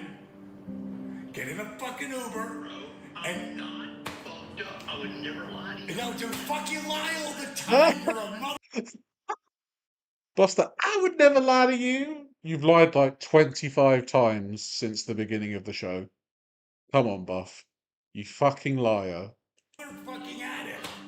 Sometimes it's hard when you want someone to succeed more than they do. He basically blocked Mark and Buff's like a bad told smell. all of us not to help him anymore. Mark's niece, Jana, reached out to me. What am I gonna do? You know, I was afraid of these toxic people coming back Yeah, into true, his Debbie. life. One day, I think he sent an apology to Steve, and he said, Steve called me back. And I think that was a big turning point for him. Probably because drunk, he felt yeah. like he had a little hope. He has been working very hard to rehab his knee. I've been going to the Okay. gym with him a little bit, so he has been very consistent. Part of getting someone to push themselves and believe in themselves is getting them to understand that you're investing in them, like you're spending time. And for me, he needed to know that I was willing to do anything for him to be successful. He looks like he's cleaned up a bit. Time to talk to you guys. He's I'm lost the here horrible. to mainly apologize the podcast.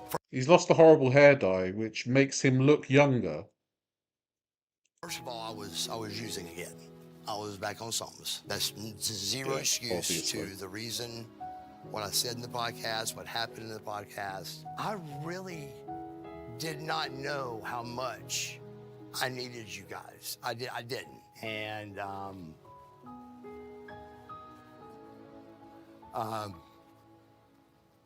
it just to see two grown men really give their all on trying to help you for zero money, zero pat on the back, zero thank you card, nothing, just helping you, and it's just abusing you guys' time and effort that y'all gave me. Glad he realised that. And I just wanted to really apologize to you guys for really, really so hard trying, and me almost, without knowing it, pushing you away. And y'all were giving it for nothing. And I still didn't see it. And I just want to tell you guys personally, face to face, I'm really sorry about that. Dallas being someone who knows about hard work and dedication, I believed that Mark would be able to win Dallas over again. And I know you guys were doing a challenge with a poster, and I asked Steve if I could be part of that. We're all here trying to reinvent ourselves, and this is what we came up with. He's been sober for a few years now, Trinker. Mr. Rogers. Dallas has told me over 1,000,000 times, Bagwell, whatever you think that you want to say the opposite. And I can't think how much more opposite this is. I do know that there's much more space for my change.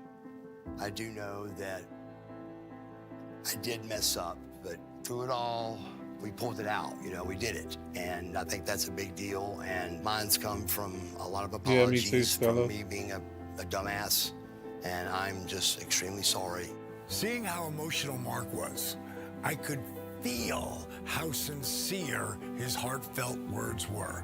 Thank you for the genuine apology. Hey, Cece, thank you so much. To me, that emotion that came out was what won everybody over. I juggle.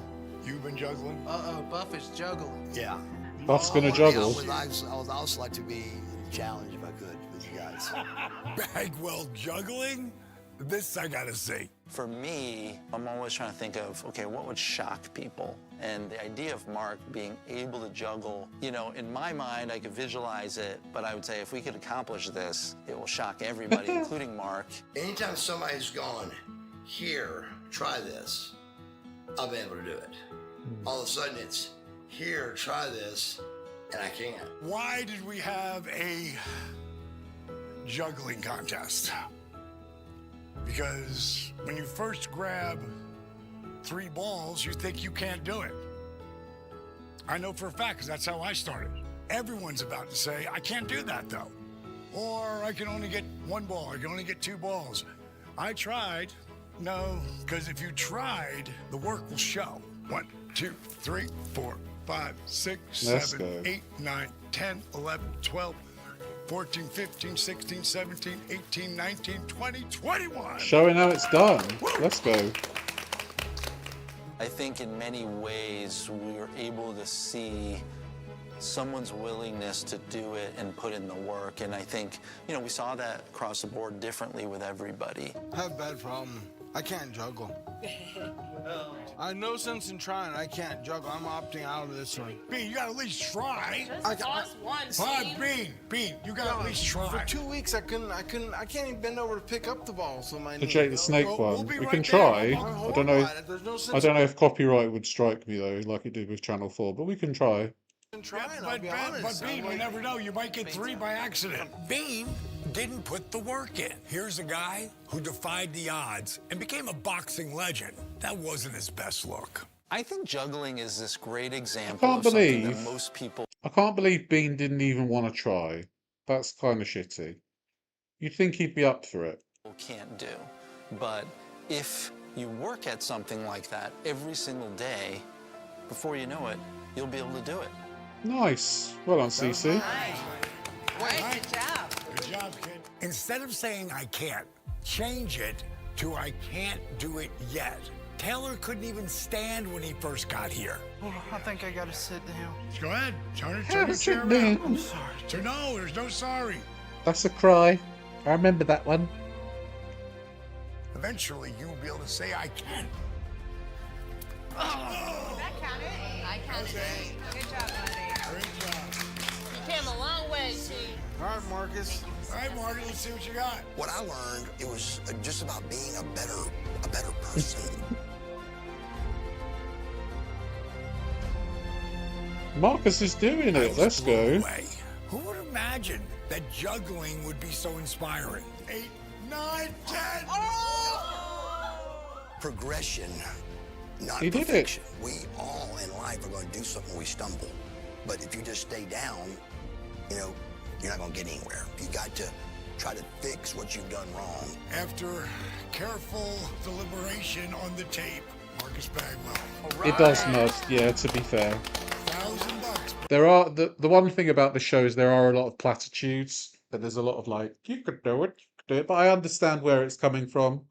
And maybe that was one of the reasons maybe why it didn't get a television series in terms of like Netflix, something like that. Because this was recorded in 2021 and it's only come out like in the past few months. So they had real trouble trying to get TV to actually take it on.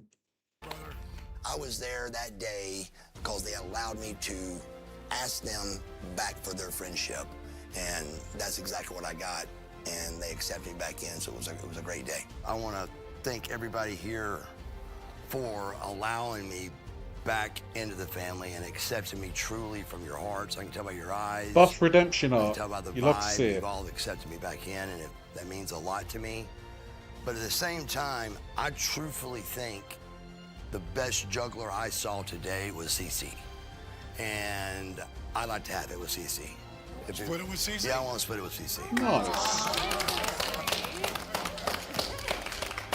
It's $300, right? You recount it? Make sure I'm good?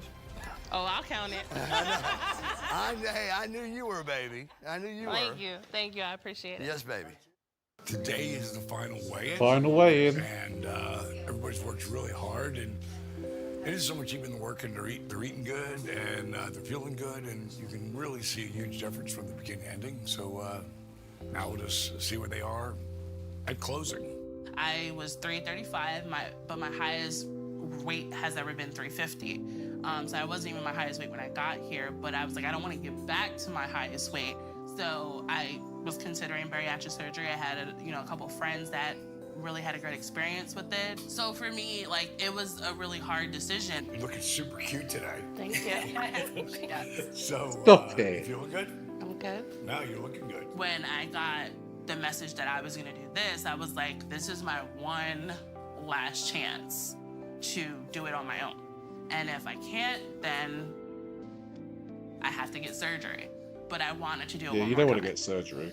335, 283.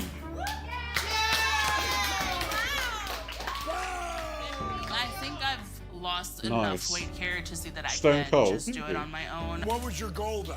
50. But your original goal was 40. Yeah. I think it's pretty cool that CC literally overshot her goal. One thing I think I told you is I had a binge eating disorder before, and being able to stop eating when I feel satisfied and not full is probably one of the biggest things I learned here with Doretta and you guys. At this point, I believe she's got the tools that it takes to take her to the next level when she leaves the house. It's just so important. I do think that, yeah, there is definitely a difference between feeling satisfied and feeling full. I think it's kind of like when you like quantify it, I suppose you want to be at like a 7 or an 8 out of 10 when it comes to feeling full when you've had something to eat. Um, it's taken me a lot of work to get over that wanting to feel full, like that wanting to feel full to bursting kind of feeling, as opposed to like feeling pleasant. I think that's probably the key difference when it comes to helping with your binge eating is to get that difference fine-tuned between that fullness that you just feel like you're going to pop and that satisfaction when you've had just enough. Even if it's an hour a day, to just do something for yourself. And I know that sounds cliche, but it's true. Like, being here and focusing on, I need to get my diet under control. I need to get, my She looks workouts amazing. in, and seeing the level that it's brought me to is super, super important. Fantastic work. The day you got here, you were 368. Right. 368. Working with Dallas is awesome. I mean, he's got such a stupid, crazy program that works. Like working with Dallas, he's like, no, you don't need no weights. I'm like, okay, right, Dallas. But, then I stuck to what they said and done, and it started tightening up. And I'm going, that's crazy. I can't explain why it works, it just does. To be honest, I really didn't know what was possible for Bean, but he's proved that in a matter of months that anything's Amazing. possible.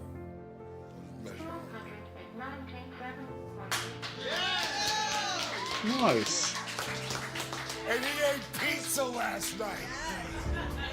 Healthy pizza. Healthy pizza. The gluten-free, dairy-free, it knocks out a lot of the inflammation, the pain, the joints, parts that I couldn't even move were starting to move, and it helped my whole attitude and outlook on life. I mean, I got happier. You're never under 300 pounds since you were like 8 years old. No, I haven't. Seriously. Amazing. Did you know that coming here would result in that? Or were you unsure? No, I didn't have a clue it would. I mean, you're kind of skeptical. If you got to try something. If you don't change, you never get ahead in life. I made a drastic change. This is the real payoff. Alice has helped so many people, Fresh, like unbelievable amount of people. Sure, he gets paid for it, and I've heard some people criticize him for the fact that he gets paid to do this stuff. But at the end of the day, he is literally changing people's lives for the better. And if you get paid for doing that, why the fuck not? This. Yeah, nice.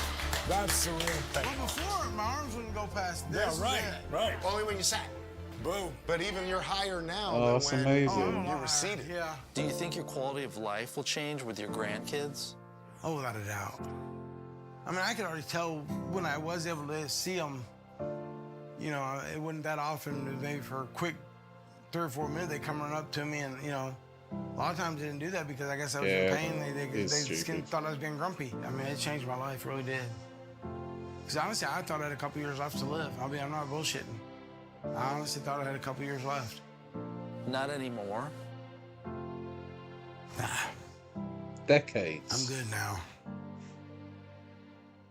Amazing. What did we start at? 5:13. Yeah, exactly, Stella. 5:13.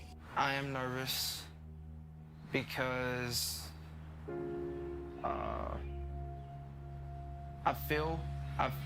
I feel the best I've ever felt. I could barely stand for 15 seconds when I weighed in the first time, and now I can do a full body. Cry, bitch. Right, that's another one. 33. DDPY workout with modifications, without a chair. No matter what it is, I've changed. Doesn't matter what it is. No, you're right. You're absolutely right. 34. The mindset that I came in here with, compared to what I have now, says more to me. I do remember it being a constant state of fear and anxiety and feeling worthless. What are you gonna do? I'm shooting for 3 minutes or less. Wow. Okay, let's go, man. Ready? Go. Go. Off go. the pop. Let me see what you got. Running, baby. Running. Sprinting down the hill.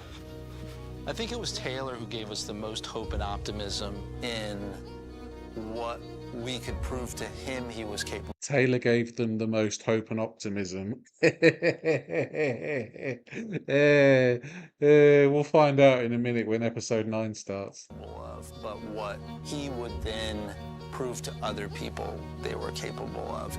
A lot of times you base what you can do off what your mind's telling you can do, but most of the time, almost always, you can push past that point. We all need a Probably the most DDP in our rewarding lives, I thing think. is to watch how much his life has changed.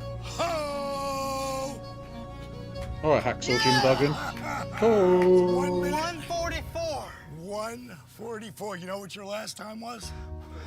The first time. 8 minutes. And how many seconds, Steve?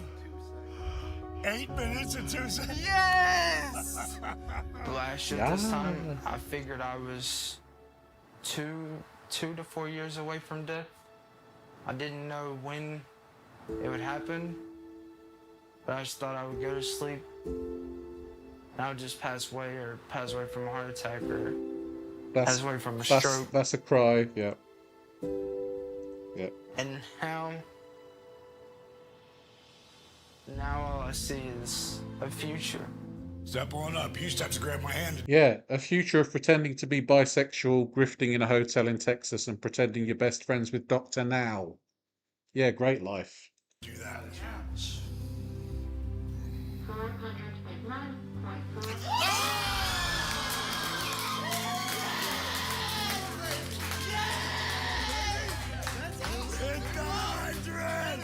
I don't think about passing away anymore or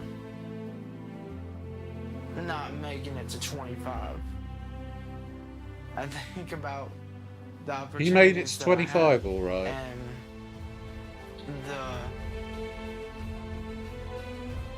the places that I can go.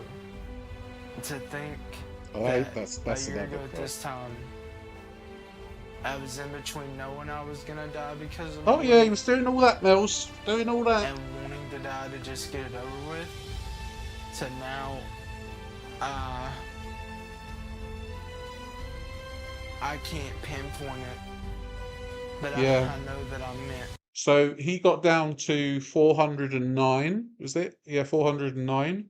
He went back up to 567 in about a year. For more, and I know that.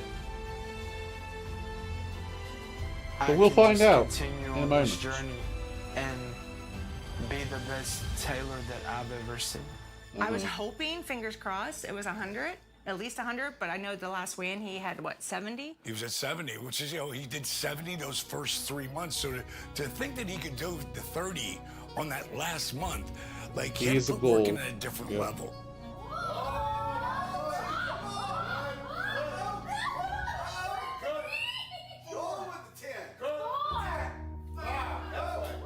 Did we starve you? Did we make you work out 5 hours a day? Sometimes. That's not true. No, that's not true.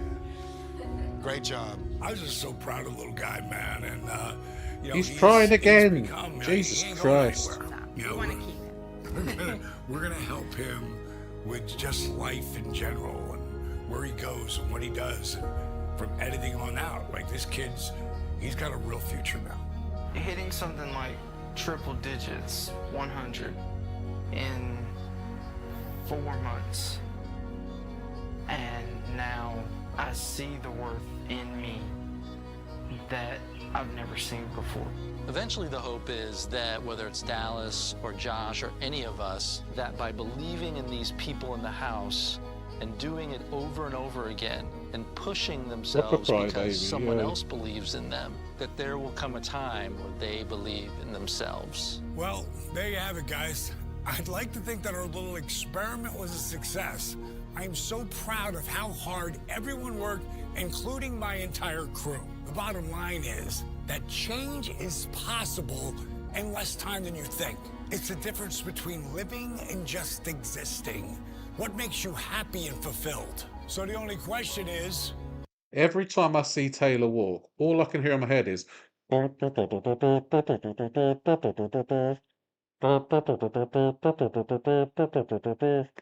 can't help it. I'm so sorry. Are you ready to change or die?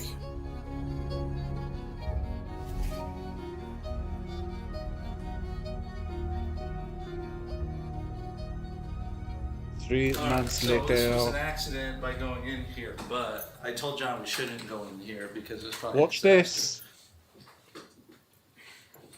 Go. Oh, it's Taylor's bedroom. What?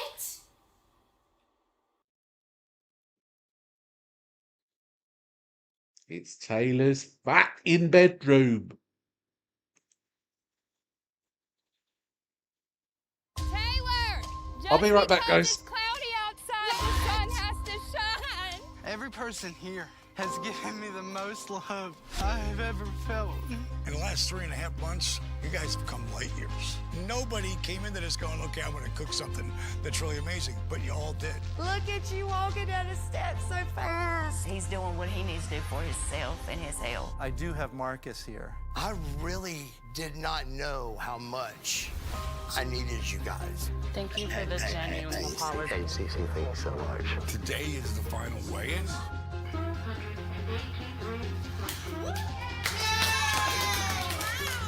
My results made me want to keep listening to you guys. Honestly, I thought I had a couple years left to live. Not anymore.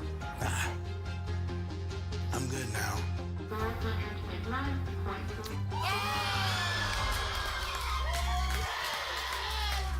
Change is possible in less time than you think. It's the difference between living and just existing.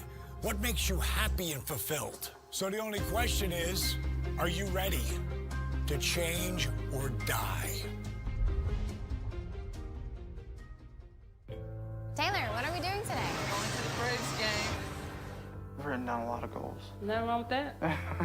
They go from anywhere to like going to like a professional sports game to doing like a different exercise for 5 straight minutes.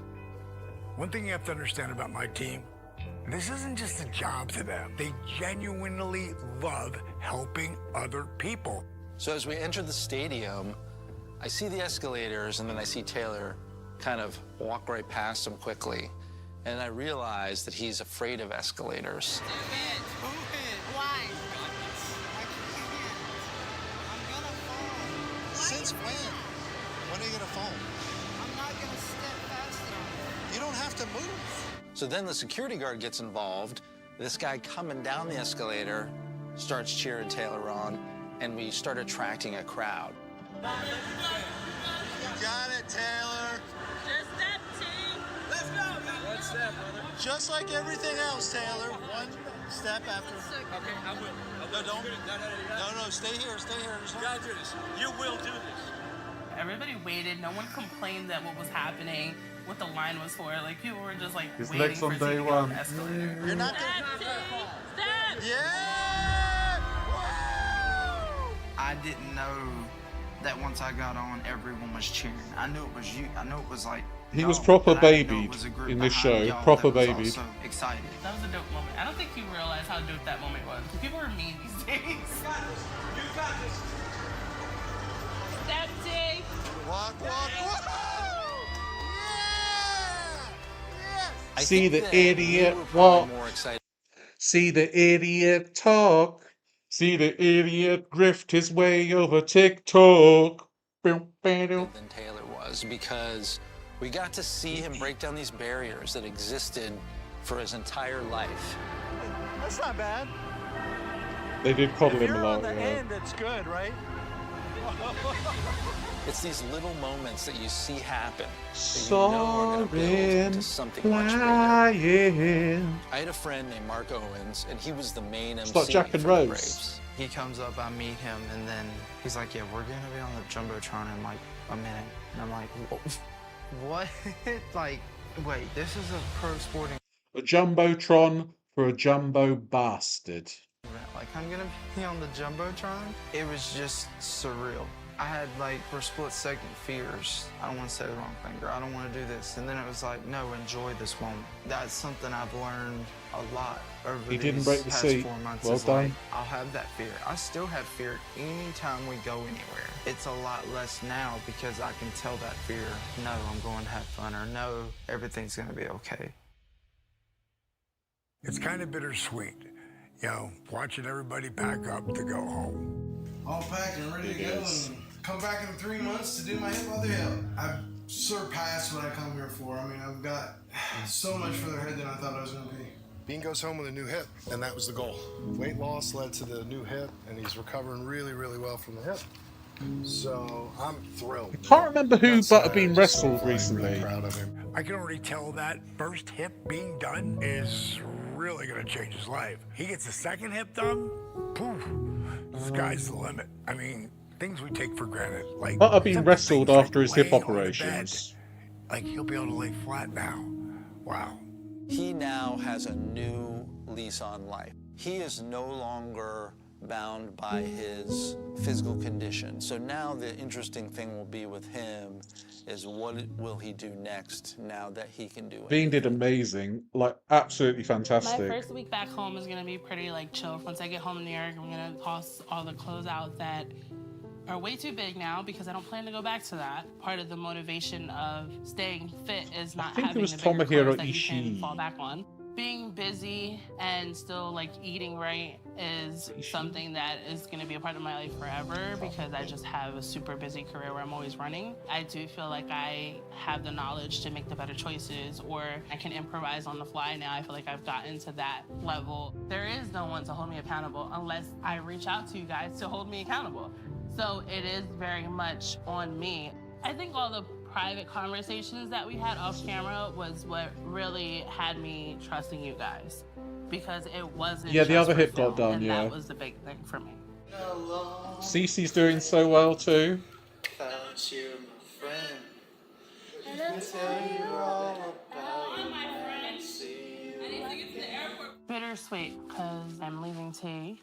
He's slightly Yeah, most of my big clothes are gone now, Ray Ray. These jeans, 38-inch waist. Thank you so much. Never going back to the 46, never going back to the 52, never going back to the 56 or the 60. We're staying this way. Maybe even smaller. Who knows? worried about Taylor, just slightly. You can gain that 100 pounds back quickly. Like, as fast as you lost it, you can gain it back faster. So keep your mind on track, Yeah, I love because you don't want Cece to in lose this. She was everything that great. you've already worked for just because we don't have a show. I do think you guys are going to be helpful to him, and I hope, you know, once everything is back to normal for you guys, I feel like Taylor will have a new normal with like a schedule and stuff. He'll get to, you know, see what real life Thank is you, really Shameful. about. It's not just all the fun and the filming that we were doing. Don't cry! Yeah, go on, cry. I need another one for the counter. There you go. Let you know when I'm back. 40! Yeet. So with Taylor still staying in the house, Thank you, Mel's. Thank you, and Fresh. I Marcus appreciate you. living Thank you in so much. Atlanta, we weren't quite done helping them. I think that the environment that our crew and our office provided cheers, was Ray. I great appreciate that. to help Taylor and Marcus stay on track. I think it's been good for me to kind of get away from that setting and now move into being here at the PC more, and it's really helped me find myself and find something that I love working at. My name is Dylan, and I'm one of the video editors here at DDP Yoga. Towards the end of the show, I started to come around a little bit more. I wanted to be there for Taylor's final weigh-in, and when Taylor walked the track and we surprised him with Hannah, he was inspiring me through what I was editing. Taylor started to work here, and he was in my office, and I was very hesitant about sharing my office, but we really became friends pretty instantly. And I think that's because I can relate. As someone that deals with weight as a primary issue in their lives, as well as being someone that Dallas took under his wing at a very young age, I saw a lot of myself in Taylor. When we would hang out, I would change how I was eating, or I would meet with him in the mornings to work out, and his journey was really helping me get back on track. No. Normally, we bring people into the accountability crib who are needing help. In this scenario, this is my boy Anthony, who is working on another project for me. I first met Dallas because I was assisting Paul Walter Hauser. He had to lose weight Oh, for this yeah, this project guy. called Blackbird. So we moved here for 2 months, and I got to know Dallas pretty well then. He was wanting to hire somebody to write his screenplay. Eventually hired me to do that, and I ended up moving here. Taylor and He is Steve gonna were backtrack that, like yeah. milk and cereal. Every single day, Steve would be at work all day, and he would come here right after. We would go to the gym, all three of us together, and then the next day it would be, we gotta take him to the track to walk and get... Honestly, how the fuck do you throw this away? Like, I don't know about you guys, but if that was me, I would be thanking my lucky stars every single day that I had this opportunity and I had all of these people behind me. And yet, a year later from this show, almost £600. It's crazy. Absolutely crazy. that exercise in, and then it would be, we're gonna go to Top Golf every Tuesday. You know, he likes it. It's gonna be fun. It was just every day was something where Steve would be like, I want to show him this. I want to show him that. Teach him this. Teach him that. For me, it was, okay, how do I structure how he's living without me doing everything for him so that he's set up for success? Me and Steve have got together and meal prepped, and he's taught me a little bit about different ways to cook chicken and how to cook Oh, you've meal prepped, all right. chili, and usually the meal prep is for dinner because usually I'll eat Yeah, he lunch did here at the meals, yeah. PC, especially during the week, just being here all day and then going home, and then if like an hour or two later going straight to the gym, it helps keep my mind I know, busy right, and guys? makes me not focus on food as much. And he's saying all this probably with a belly full of chicken nuggets and chocolate milkshake. It just this is why I can't stand Taylor, and I think he's a piece of shit, honestly. Because how do you manipulate so many people into thinking that you're this great guy, and you just slap them all in the face? It's obscene. Like, it almost should be considered breaking the law, honestly. I don't know, because he's such a fucking fraud. I remember how hard everything was for Taylor day one. It just goes to show you how quickly the human body can heal itself. Opposite side, you're a different person. Different person, I dropped that. They gave him an internship too, so he could stay. Good one. This is the shirt that I walked in the house with. 7XL. 7XL. And this is what I fit into last Monday. With your 100,000 club? Which is a 3XL. All right, let's go. 397.2 pounds. You're at 300. So he lost, on this journey with DDP, he lost 116.4 pounds. A year later, he went from 397 to 567. So he gained 170 pounds after being here. Within a year, I think? Within a year. Something, a very similar time to a year, I'm pretty sure. Oh, sorry. First time I've been under 400 in over 9 years. Wow. That is so, bro. That's a monumental moment. Never gonna see the fives again. Now. Never gonna see the fours again. Right. Say that again, Taylor. Bro. That's a monumental moment. Never gonna see the fives again. Yeah. Now. Never gonna see the fours again. Yeah. Say it again, Taylor. That is so, bro. That's a monumental moment. Never gonna see the fives again. Yeah. Now. Never gonna see the fours again. Right, buddy. Now that Marcus doesn't have the installation of the house, Dickhead. basically keep him accountable, I want him to get over to the PC so he can be around creative, positive-minded people. There's nobody more positive-minded than my crew. For us, we're big believers in environment and how powerful it can be. Good morning, Mr. Bagwell. Aiming Howdy, for the neighbor. sixes, Good yeah. morning, good afternoon, and good night in case I don't see you.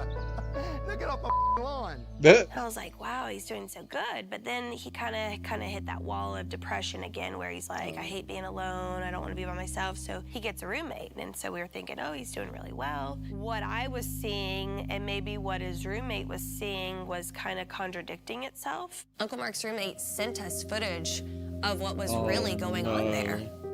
Unless they don't want to do it, then... Through the process, we were looking at ways to help Uncle Mark, and we were overlooking the fact that he had an addiction. I think it finally hit us all like he needed professional help. Here I am, 8.5 months pregnant. I'm sick as a dog. We find out he's about to fly out of Atlanta to Texas to where he's not supposed to go. He lied about what he was doing, and the sense of urgency just kept building, and we knew that this intervention or something professional had to happen quickly. You've been sober all week. Minus a couple beers, yeah. Okay, all right, cool. Now that's why I wanted to play that other video, Steve. Oh no. I can't, cause I don't get it. You're sober now, right? I fucked it up. Really? Yeah. I don't want to watch this, man. Yeah, you've been caught in your lie again, Buff. Oh, God. Well, you just told me you don't lie. When was that, though? A couple days ago. Take some fucking accountability, bro. You're putting all of this stuff that we don't even know into your body. That's probably one of the reasons why your leg won't heal. Mark's had these open wounds for almost 2 years or more. Jesus. And we don't know why they're not healing. It's never going to heal. Okay, that's the depression, though. Dude, you don't know because you've never been straight for fucking more than a couple of weeks. He tries to do the right thing. He wants to be known for doing the right thing. And Jake and Scott, they both gave up their license. Because even though they didn't care about themselves, they cared about other people. You don't.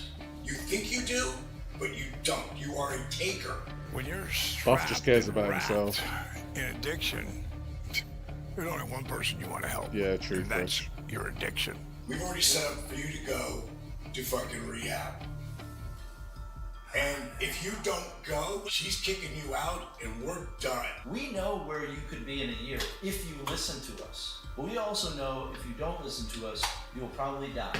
We're not out of your life once you go there, but you gotta go there for us to be in your life. If I had not done 30 days in jail, I said, I'm gonna come out of this thing off Xanax. Just tell me for a second. I've already heard this story because that's what an addict does. I mean, you've told me the story. This is the third time I'll be hearing this story. Finish it for me. You couldn't sleep for the 30 days you were in there.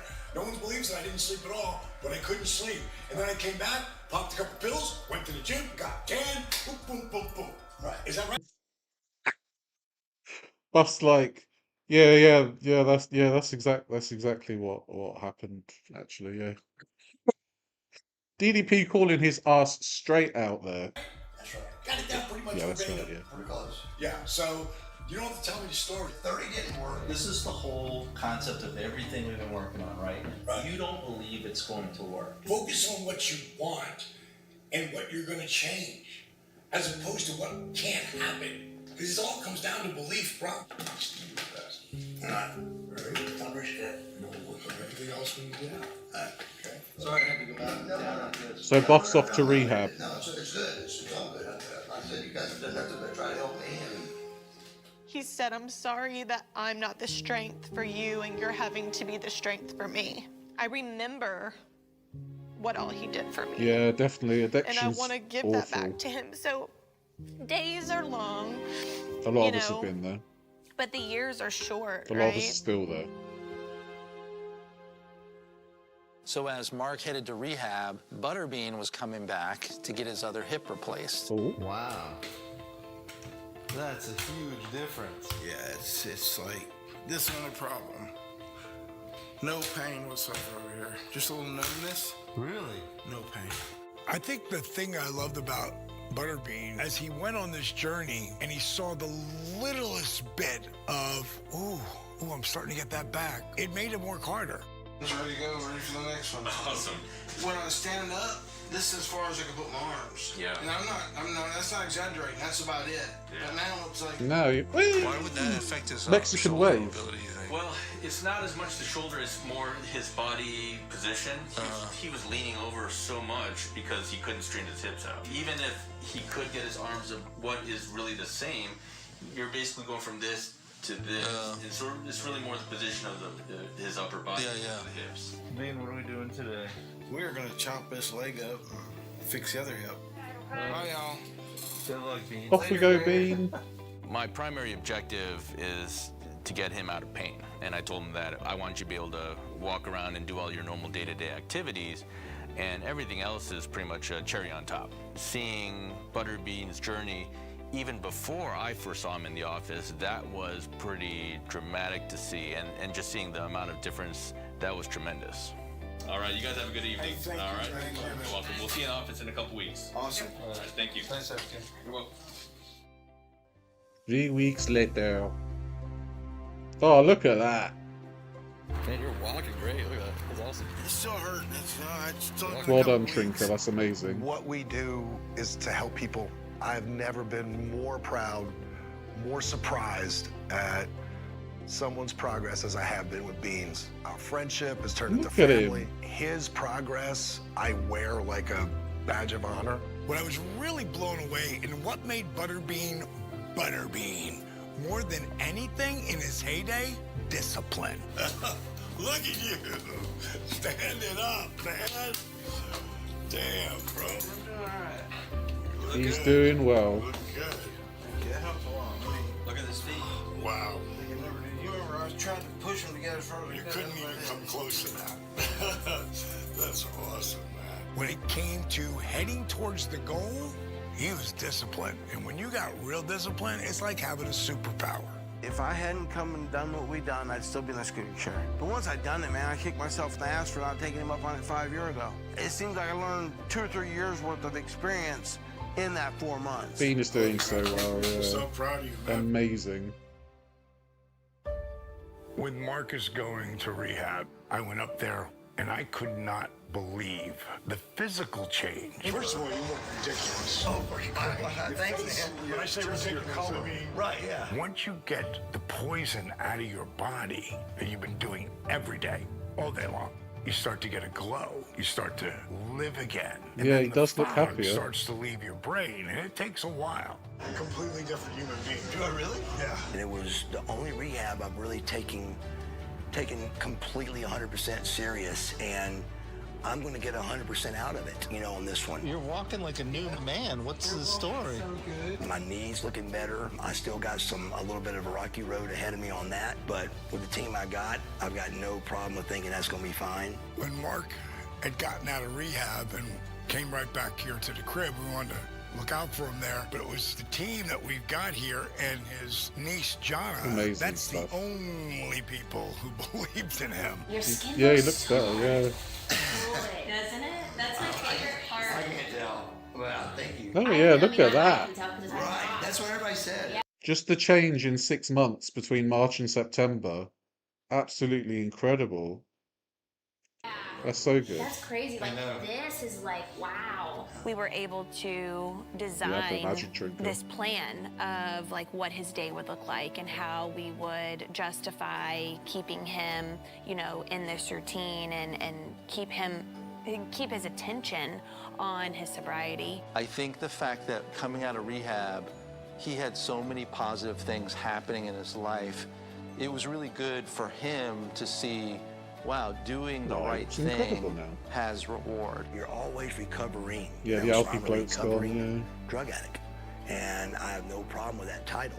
And I don't want to upset or hurt people that have worked so hard while I was up there to have a place for me to go and to stay sober. I mean, I would be humiliated if I did that to them. Talking about staying sober, if you cannot do it with a team like I've got, you are weak. I've got a great chance at this right now, and this is one of the last chances I think I'll have, so I'm gonna make the best of it, and I'm gonna come out of this thing sober and live the rest of my life great. I helped Uncle Mark get settled back into the crib after rehab, and I wanted to help out and wanted to do his laundry, and I figured I'd do Taylor's laundry too. All right, so this was an accident by going in here, but I told John we shouldn't go in here because it's probably a disaster.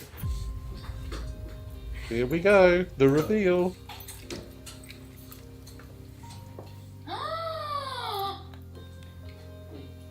What?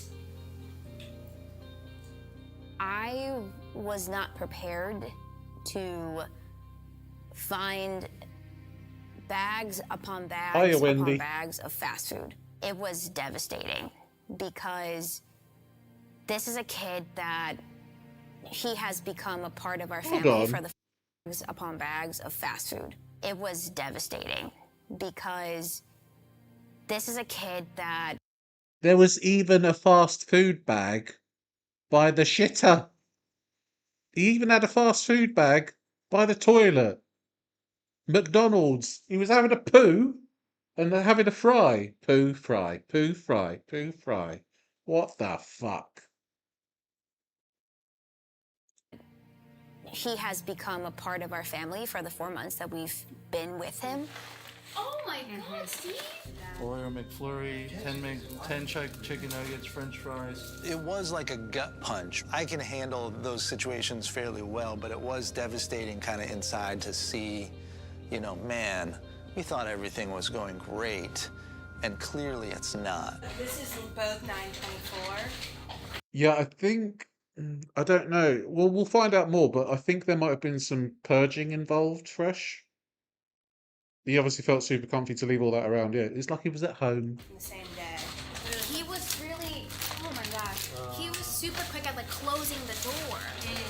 And like I was just about to be like, hey Taylor, He should what's know up with your foodie, room? yeah. Well, I saw the bags, but I didn't know this is what was in here. He would be at the PC all day, and he would go to the gym with Steve at night. A lot of the weekends we were hanging out together.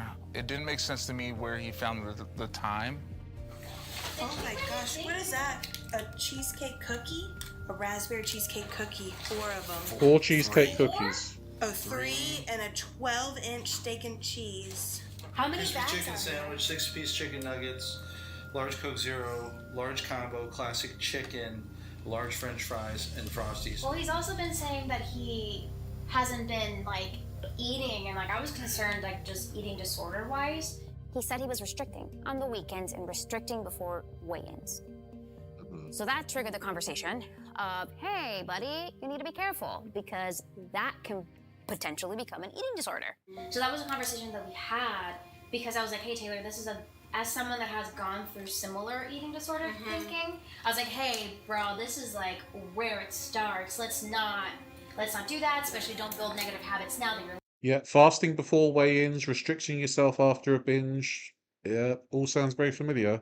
Buff would be all up in this. losing the weight. If he is actually, which we don't know for sure, if he's actually binging and purging, that's my biggest concern because there's so many other health issues that come along with that. So my biggest focus would be, okay, we've talked about this being a problem and a potential thought that you have. Is that how you're sustaining your weight loss right now? As You gotta be honest with the yourself. amount of food. Yeah, that trash he on the is bed, trash consuming, next to the there's no way toilet. he's losing the weight unless he's doing Or something about it. Yeah. I hate confronting people with stuff like that makes them uncomfortable. Like I just don't like it at all. We got some serious stuff to talk about, Taylor. What?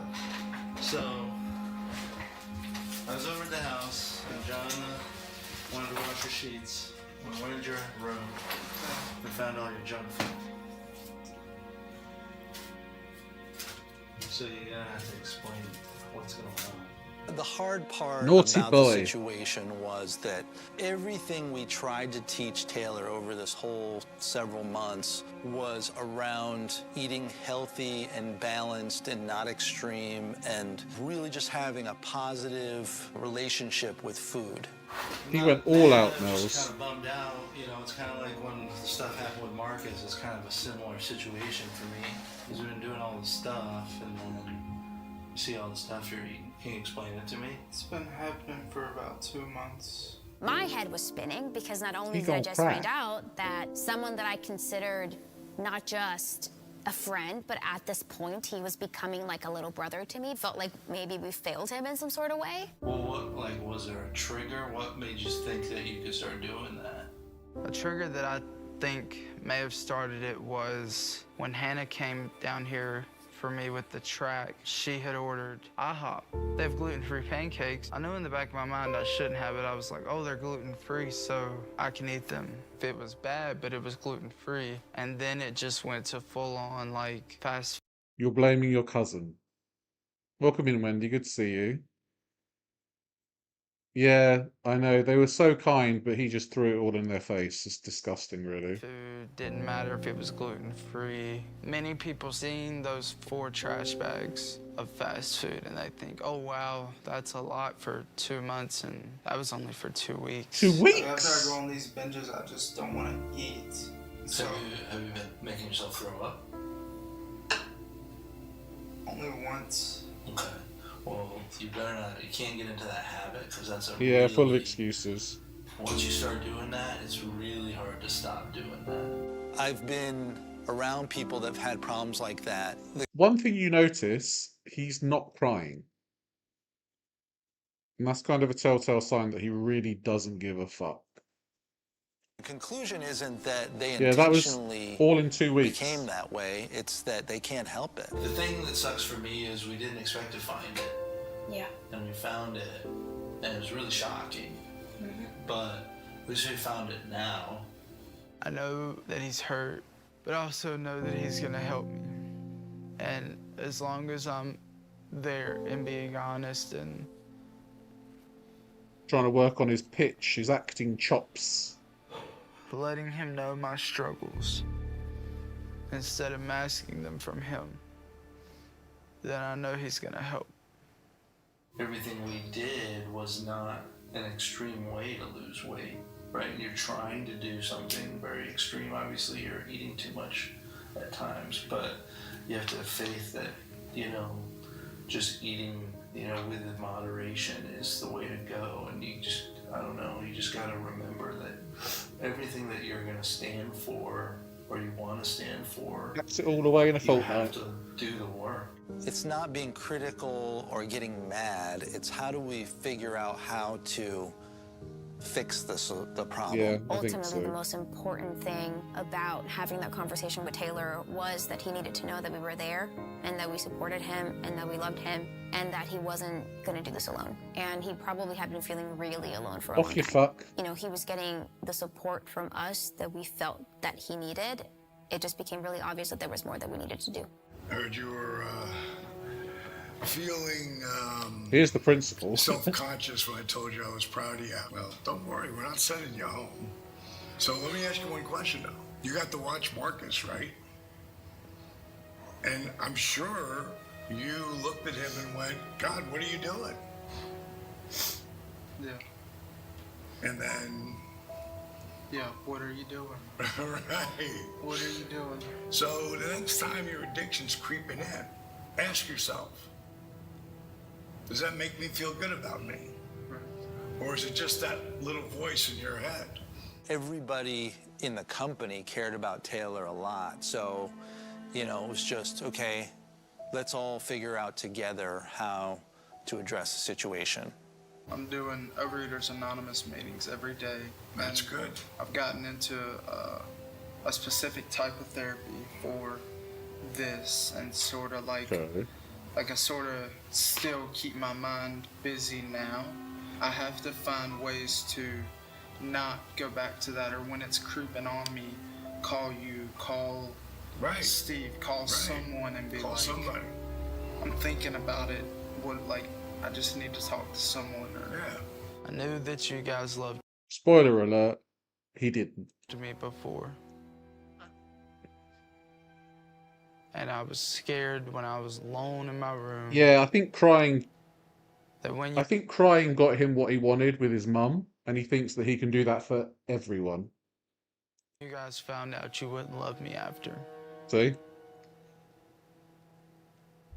And now I know that He thought they guys wouldn't love me him. even more than I thought you did. And for y'all not to let me go through this alone is helping me so much. Even when I go to my room now and I'm by myself, I know that I can call any of you and it'll be okay. You got an incredibly supportive team, just like Marcus does, you know? And you never had that before.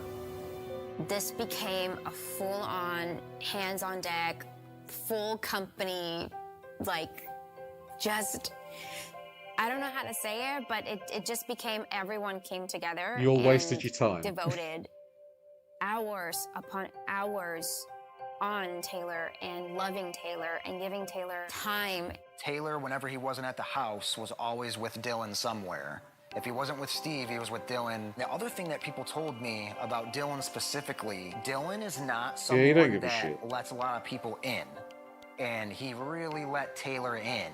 I would go to the bathroom with him in worries that he would be purging or have the thoughts of purging. I would make sure that he did Overeaters Anonymous meetings, and I would even attend them with him. I would sit with Taylor for hours during work and after work talking to Hippie him hug about fest. his Yeah. feelings and what he was going through and life. Steve, oh my God, Steve spent even so much more time, you know, now, because then now he felt also that he hadn't done enough.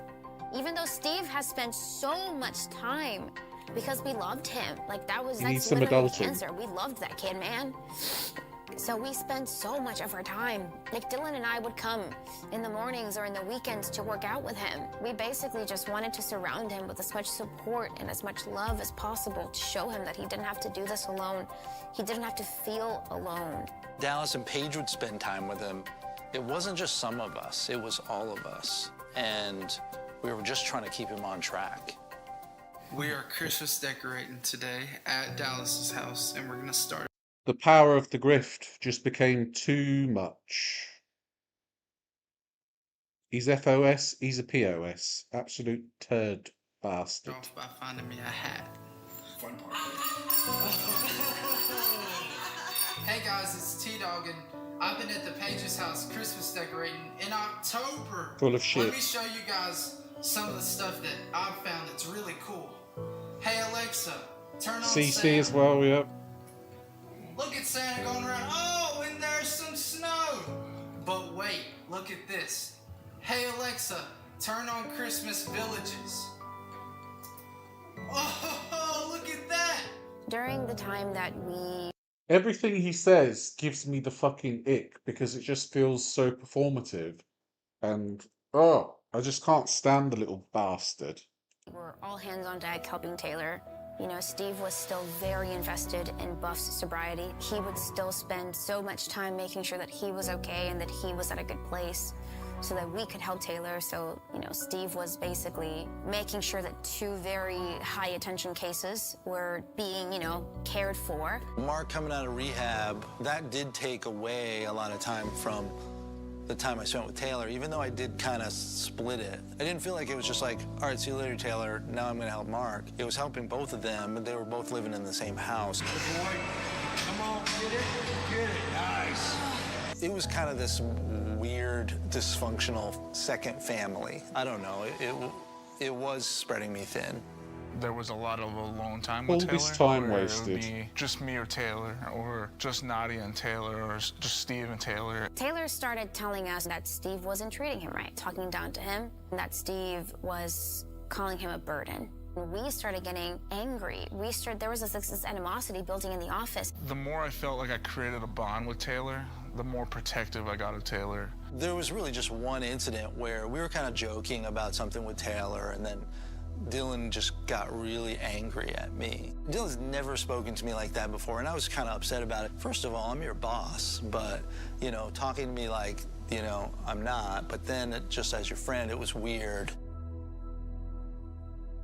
I So would you tell Taylor, put them all at odds. I hate how upset I am at Steve. I just don't understand why he's doing this. I don't understand why he's treating you this way. Taylor had specifically said to me and Dylan that Steve had forced him to make a video coming out and talking about his eating disorder so that Taylor could get support. I kept editing the video because I was taking out things that he said that Steve wanted in there, so I was trying to edit around to where it would make it more sensible and sensitive to not embarrass Taylor.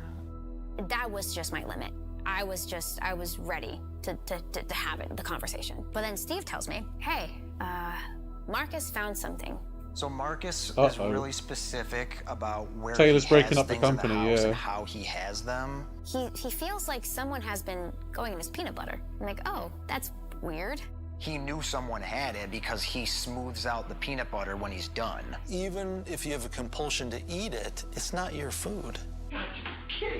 So then Somebody's been eating Marcus's peanut butter. And guess who it was? The little shit Taylor. He's not satisfied with Wendy's and McDonald's. He wants bus peanut butter as well. after much conversation, I just had to ask Steve, did you tell him to post this video on TikTok? Because he's saying that you forced him to record this video and post it so that everyone would see that he has an eating disorder. And Steve looked at me and said, no. It's hard to see Steve, you express a lot of emotion sometimes, but the expression of shock, I'm struggling to even talk about this part because it's so hard having to ask your friend, Yeah, he really hey, does. did you force our other friend to do something really horrible? And then see their reaction and them not know at all what was going on. As we started to It seems to be a lifelong thing with Taylor, though, because the first thing that we know about Taylor was that he faked leukemia in order to get sympathy. He pretended to be bullied online to get sympathy.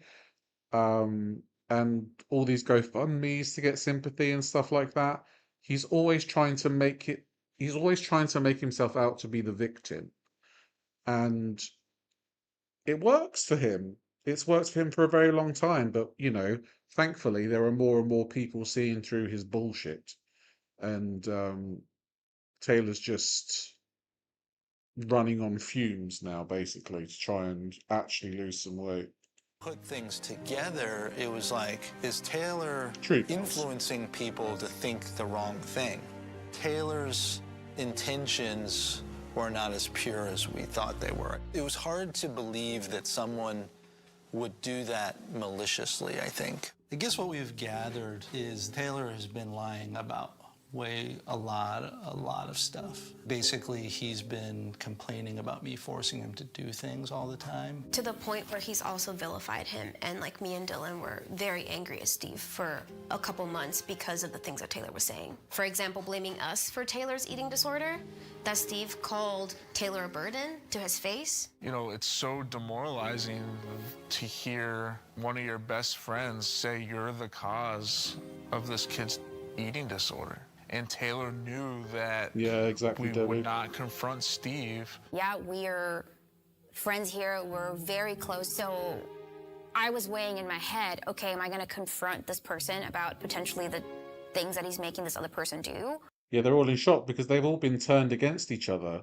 Taylor managed to play the poor widow baby so well that he manipulated an entire company of people to just turn against each other. He almost made the company implode. It's insane. Or am I just going to suck it up because this is still my boss?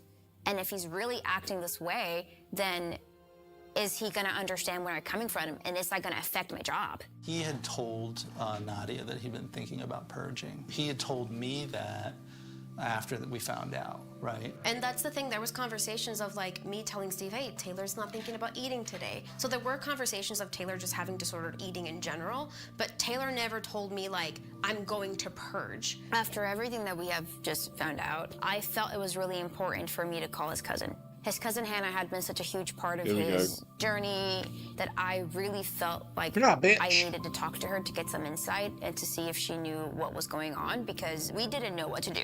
He also lied about telling Hannah, his cousin, about his eating disorder. And he basically created this whole scenario where he told her and confronted her because he said that the first time that he started binging again was when she came to visit, which that scenario was a lie, how he told it. Second, he never had the conversation with her. He called me and was like, just act like you didn't know anything. And I was like, no, I don't know what you don't want me to know. You're mad at me for what? Yeah, Apparently, I DoorDash food while you were there. Yeah. I don't know, and that's So he told them that she DoorDashed with him, but she didn't know a single thing about it. Like, she never did that. when you're. He was trying to get you to cover for him. Yeah, and that's when like your eating disorder started, and I started kind of like putting pieces together and being like, he was really lying, like pathological lying, like he like Pathological likewise, liar. like past His that. own family And she says told that. me, hey, Nadia, Taylor hasn't called me in months. If anything, he's been asking her for money. She sends him $200, $100 almost every week. Are you fucking kidding me? And he's been telling people that he's going hungry here when Steve has been here for him. paid for his lunch almost every everything. day. I need $50 for lunch because so-and-so's going and I can't pay for it, or I don't have food in the house, or we're going to Topgolf.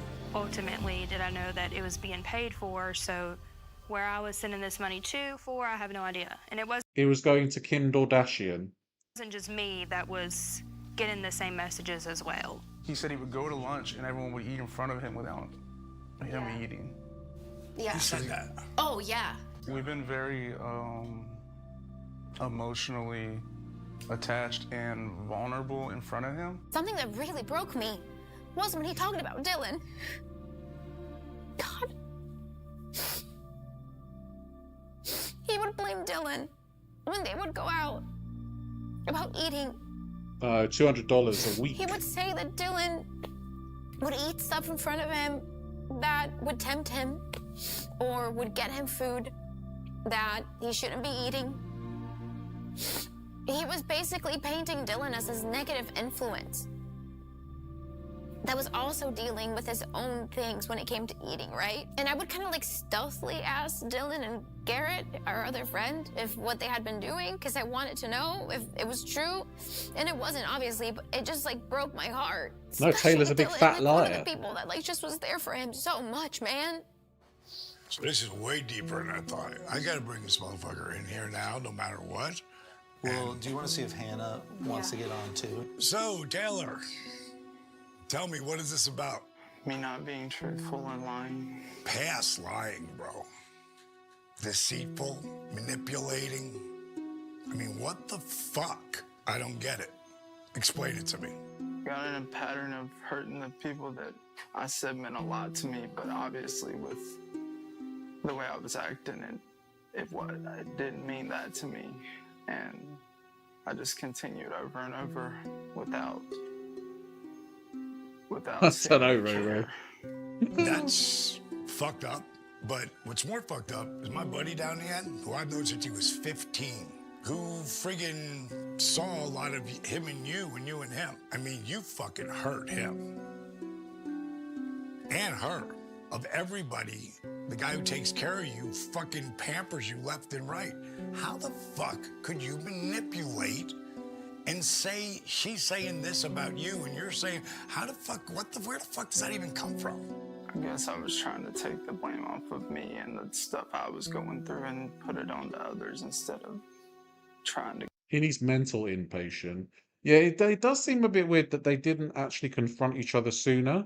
But I guess they thought so well of Taylor that they didn't think that he was lying.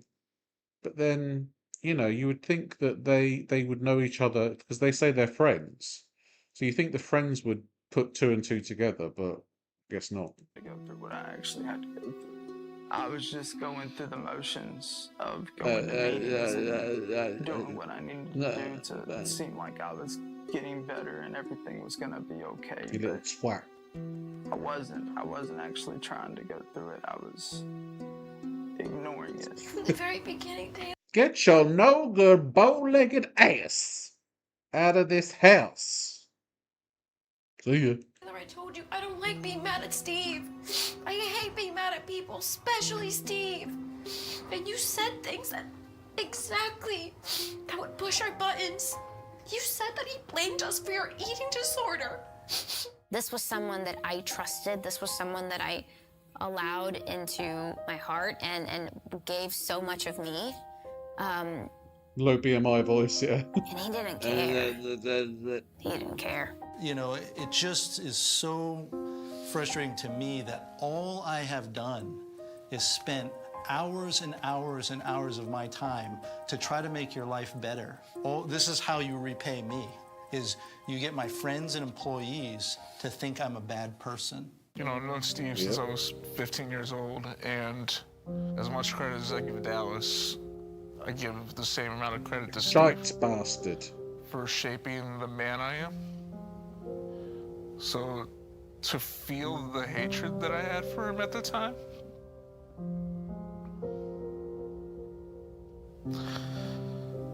it hurts. I'm ashamed of it. I mean, none of it was fair to him, and I just felt bad. You manipulated me. I have saved you from so much that you've done, and I can't with this. But you telling them that you were upset with me and I didn't know anything, and I tried to put two and two together when you wasn't talking to me, and the only time you would talk to me is when you would ask He needs me to for be money, ashamed, and I felt yeah. obligated that I would send it to you because I thought that you needed something or that you were hungry, and I was sending you money for stuff to hurt you. Fucking saw me disassociate in the office and have a panic attack, and he held my hand. Take a breath. Take a breath. Take a breath. Calm down. Take calm a down. breath. Do not talk right now. Me and Nadia had become very close at this time. It was just me, Taylor, and Nadia in this room. And I remember seeing her and holding her hand and just being so mad. And then to realize that he didn't care in that same moment. Yeah, he did not give a shit. And not only that, but he facilitated the whole... Look at him. He don't give a fuck. He looks like he's waiting in line for fucking Wendy's. The little wanker. whole thing. He facilitated our bad health. Yeah, proper our embarrassing. Bad mental health. It almost seemed like Taylor had no remorse. So I got to be honest right here, because I watched this kid cry in a heartbeat numerous times. It's okay, honey. It's okay. It's okay, man. 3, 2, 5. I'm sorry. Hey, whoa, look at me. Bro, what are you sorry about? How you don't feel emotion, what's happening here is kind of fucked up. Almost the big Perfectly honest, 50. I didn't buy shit. Looks like the Unabomb. The thing that I guess we don't really believe or understand is if you actually do feel bad or you're actually afraid that your gravy train could be coming to an end. You didn't apologize to us after we found out everything, and then you only apologized to us after Anthony talked to you about it. It makes us feel like you actually don't care. And to me, Not a thought addicts, behind those they eyes. lie, they cheat, and they steal. That's what they do. These guys have a real problem because they're the ones that got beat up during this situation. So kind of like, it really pisses me the fuck off that you manipulate all this shit, but I also understand the addiction. Dallas really wanted Taylor to stay and to come back, right? And so we could keep helping him. And, you know, normally that would be the perspective we had. We gave many people second, third chances, right? The problem that I saw, and I think Dylan and Nadia also saw, was the person we thought he was didn't potentially exist. And bottom line is, your Christmas is go fucking get yourself fucking right. He was now going to go to an eating disorder clinic for his bulimia. You better bring a different guy back than this guy, and I don't mean wait. I'm talking. It's kind of mad that Dallas was going to give him another chance after all of this. And that's kind of a testament to how nice of a person DDP is, but not when he's fucked your company over so much. No way would you have someone like him back again. Like, fuck. I understand you have him buffed back, you know, second, third chances, because he's only harming himself at the end of the day. But, nah. Taylor fucked it up for everybody. Talking about this guy. You know, maybe you needed to fucking fall down flat on your fucking face and pick yourself up. All right, man, it's not the end of the world. Go get your shit together. I'm gonna drop you off at the house, all right? What I had done before I left this room. So I'm sorry. And that's what. So many times you said I'm sorry. So many fucking times, Buff. I know I'm a lot. I say I'm sorry a lot. But a lot of people don't say they're sorry. Yeah, but remember him. He used to say he's sorry for stuff he shouldn't have had to say that's sorry. true too. When we decided to help him go to rehab, Waddle away. Steve, Dylan, and I were hopeful that he got better, but just got better on his own, right? We had been hurt too much to be involved in his care team anymore, but Dallas and Josh still were very much involved in that entire process. They want to care about you, but they're afraid to care about you because you lie. And you came off like a pathological liar in there. I mean, you really hurt 3 people who really loved you, man. You gotta fucking really pay it fucking forward. And earn that back. Yeah.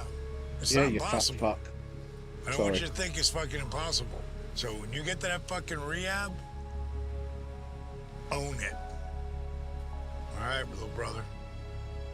I want to see you Fuck's pull sake. this through. I want to see 51. you get to the other side.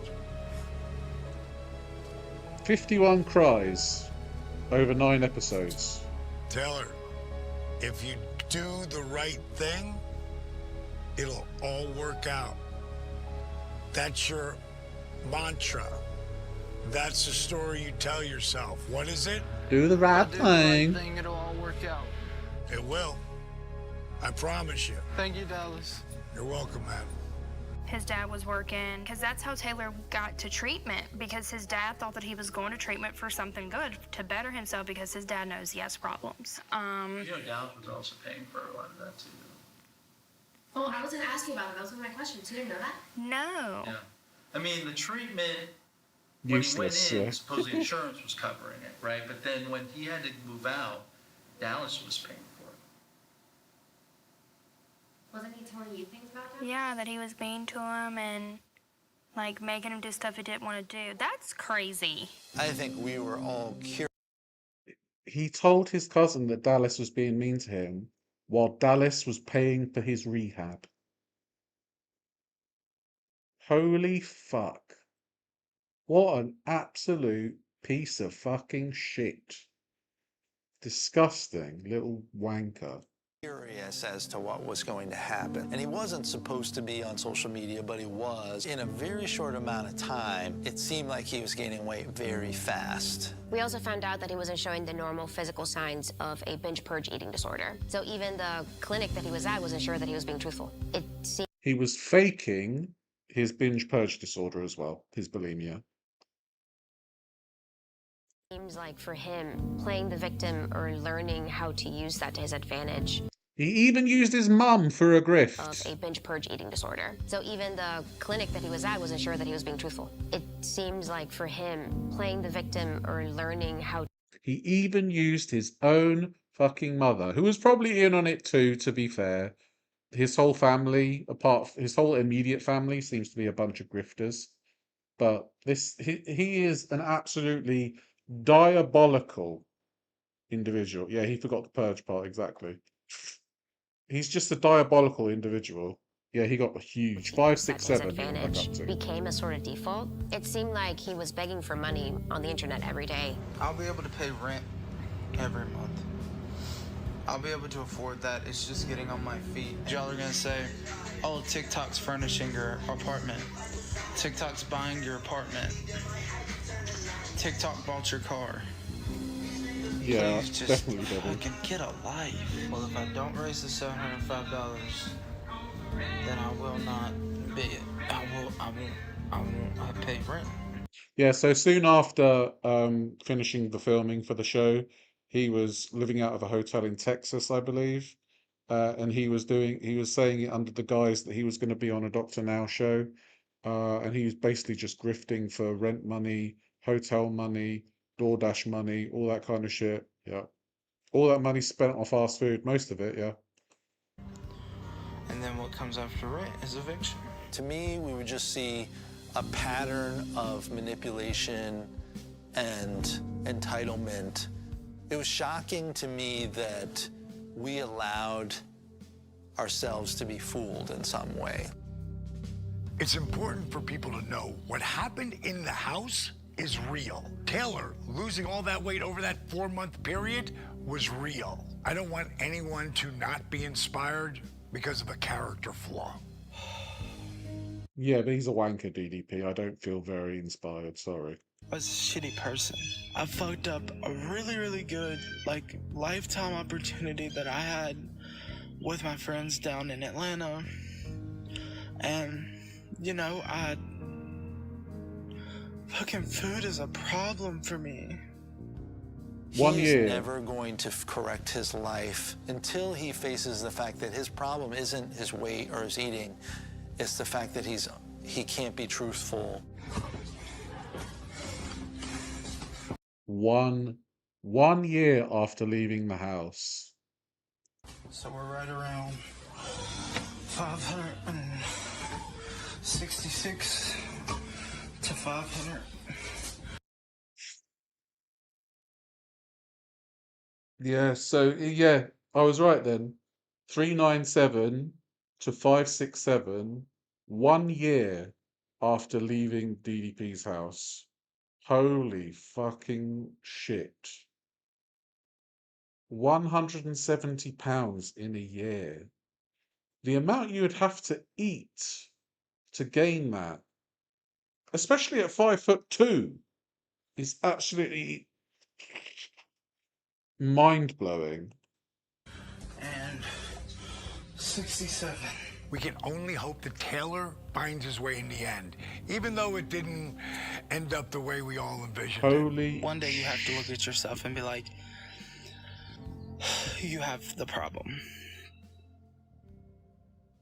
I think a lot of people, whenever they hear that someone is trying to better themselves, they take a wait and see approach. Over 8,000, and you've proved all the doubters wrong this time. What do you think was different this time? Because when you say the words like, I got it. Man, I've been clean for 30 days. I've got this. And you just don't. I don't think any one of us thought Marcus would be doing Yeah, DDP's a bit too nice, Yeah, that pathological lying is a real, character flaw. so well because he failed 6 rehabs before that. I think he was still lost in his Jesus direction. Christ. Like, Yeah, yes, he was going to 600,000 still calories. work hard and he was going to be determined to stay sober, but for what? I reached out to Scotty Riggs, my tag team partner. I got a text back from him that he has been living in his car for the last 6 or 7 weeks. It just tore me up. So I texted him back and just said, hey man, I can fix it. Give me a call. 200 days Hey sober. buddy, what's up, man? A little bit of this, a bit of that. Life in general, I guess you could say. Been living in the car for about 5 or 6 weeks now. You lost your house? Yeah, got foreclosed on. I'm like, look, man, are you kidding? You're in your car. What do you mean, And, he's, the mother passed away and his brother owed him a bunch of money and it was just a really bad story. And I look, man, I said, I'm a few months clean. I'm in Dallas's, accountability crib up here by myself. I think you should come up and visit for a couple of days, hang out with me, laugh, cut up a little bit, have people around you that care about you. Yeah, I'll definitely think about it. Don't want to take advantage of, I guess. He didn't want to do it. I couldn't believe it, but he didn't want to do it. He mentioned his tires were bald. And I go, Scotty, I'll put money on your tires. Get up here, man. You got to be kidding. You have to understand. Some people, they don't want to feel like a burden, I guess. So you make up all the excuses to not want to feel like a burden. Whereas somebody like Taylor pulled off all the excuses to feel like a burden. When you're dealing with addiction, and the only money you want to give out is to your dealer. Mark Bagwell giving any money up, period, in his life wasn't of norm of the last 20 years. That kind of flipped the switch and my mind just went, okay, maybe it's supposed to happen. Nobody, I don't think, had an idea True, of really what the story was going to become. Turn out you're choked up. Yeah, he looks better grey. Would anybody even know if I died tonight for any reason? Right next to the phone rings, and it's Marcus. That's what got me from putting one on my chest. Hearing that, of course, was even more devastating. That's horrible to hear. For me, and knowing that he was in that bad of shape, but to also kind of happy and proud that I was able to convince him to come up here, and glad that he listened. We're all about owning the story you tell yourself. The 6-inch piece of real estate in between your ears, that inner voice, obviously, if you're gonna kill yourself, it's not good. Once I started going, okay, Yeah, I mean, quite bad if you do that, yeah. they've accepted me for how I am right now, and they want to help me get past this. And once I kind of get challenged like that, I can succeed. Why we bring this story into the mix? Scotty Riggs was Marcus Bagwell's tag team partner in WCW. They were the American males. So Scotty Riggs is like a former wrestler, worked with DDP, good friends with Buff Bagwell. So that's why they're kind of adding it in as a little extra. Can start making conscious decisions and get my mental edge back. Even though Scotty wasn't part of the show, I think it was really important for Marcus to help Scotty out of his depression, to help Marcus with his self-growth. Seeing that twinkle in his eye light up at the gym, going from there being nothing there at the gym, nothing, I could tell he didn't want to be there, to seeing him get excited about working out. In a short amount of time, I'm very surprised. It's something where I can only imagine in another 6 months where I'll be physically, where I'll be emotionally, where I'll be mentally. Going to the gym every day is good for both of them. And Mark's leg is finally starting to heal. And they're now starting to see, man, all of this hard work is starting to pay off. He started getting excited about his body, but he was still missing something. For months now, it's been almost 2 months, I've had no teeth. No teeth. And it's just been a...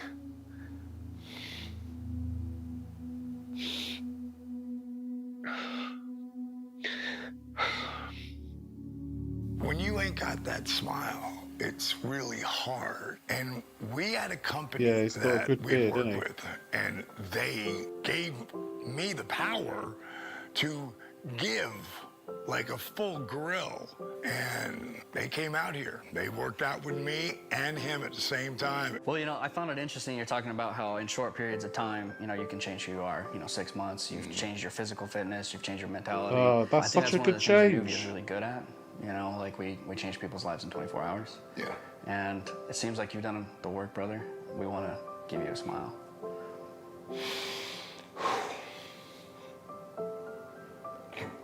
It's my pleasure. Come here. Thank you. Yeah, lovely. Hey, you put the work in, bro. Scotty is just another example of how some. Yeah, I think like we were shown Buff at a very bad time in his life during the series. But now that he's clean and sober, he feels like he can give back. He can pay it forward, the help that was given to him, which is what Taylor should have done. Someone can completely transform their life in such a short period of time. Look good, man. You mean you look better than this guy, right? Wow. From that guy to that guy. That in 6 months. That is insane. In just 6 months, absolutely incredible transformation. Like, it just shows the power of what you can do in 6 months. It's amazing. Are we gonna show him or not, man? All right, here we are, Scotty. This is Teeth. a whole new smile. Wow. Ooh, lovely. Very nice. That's unreal.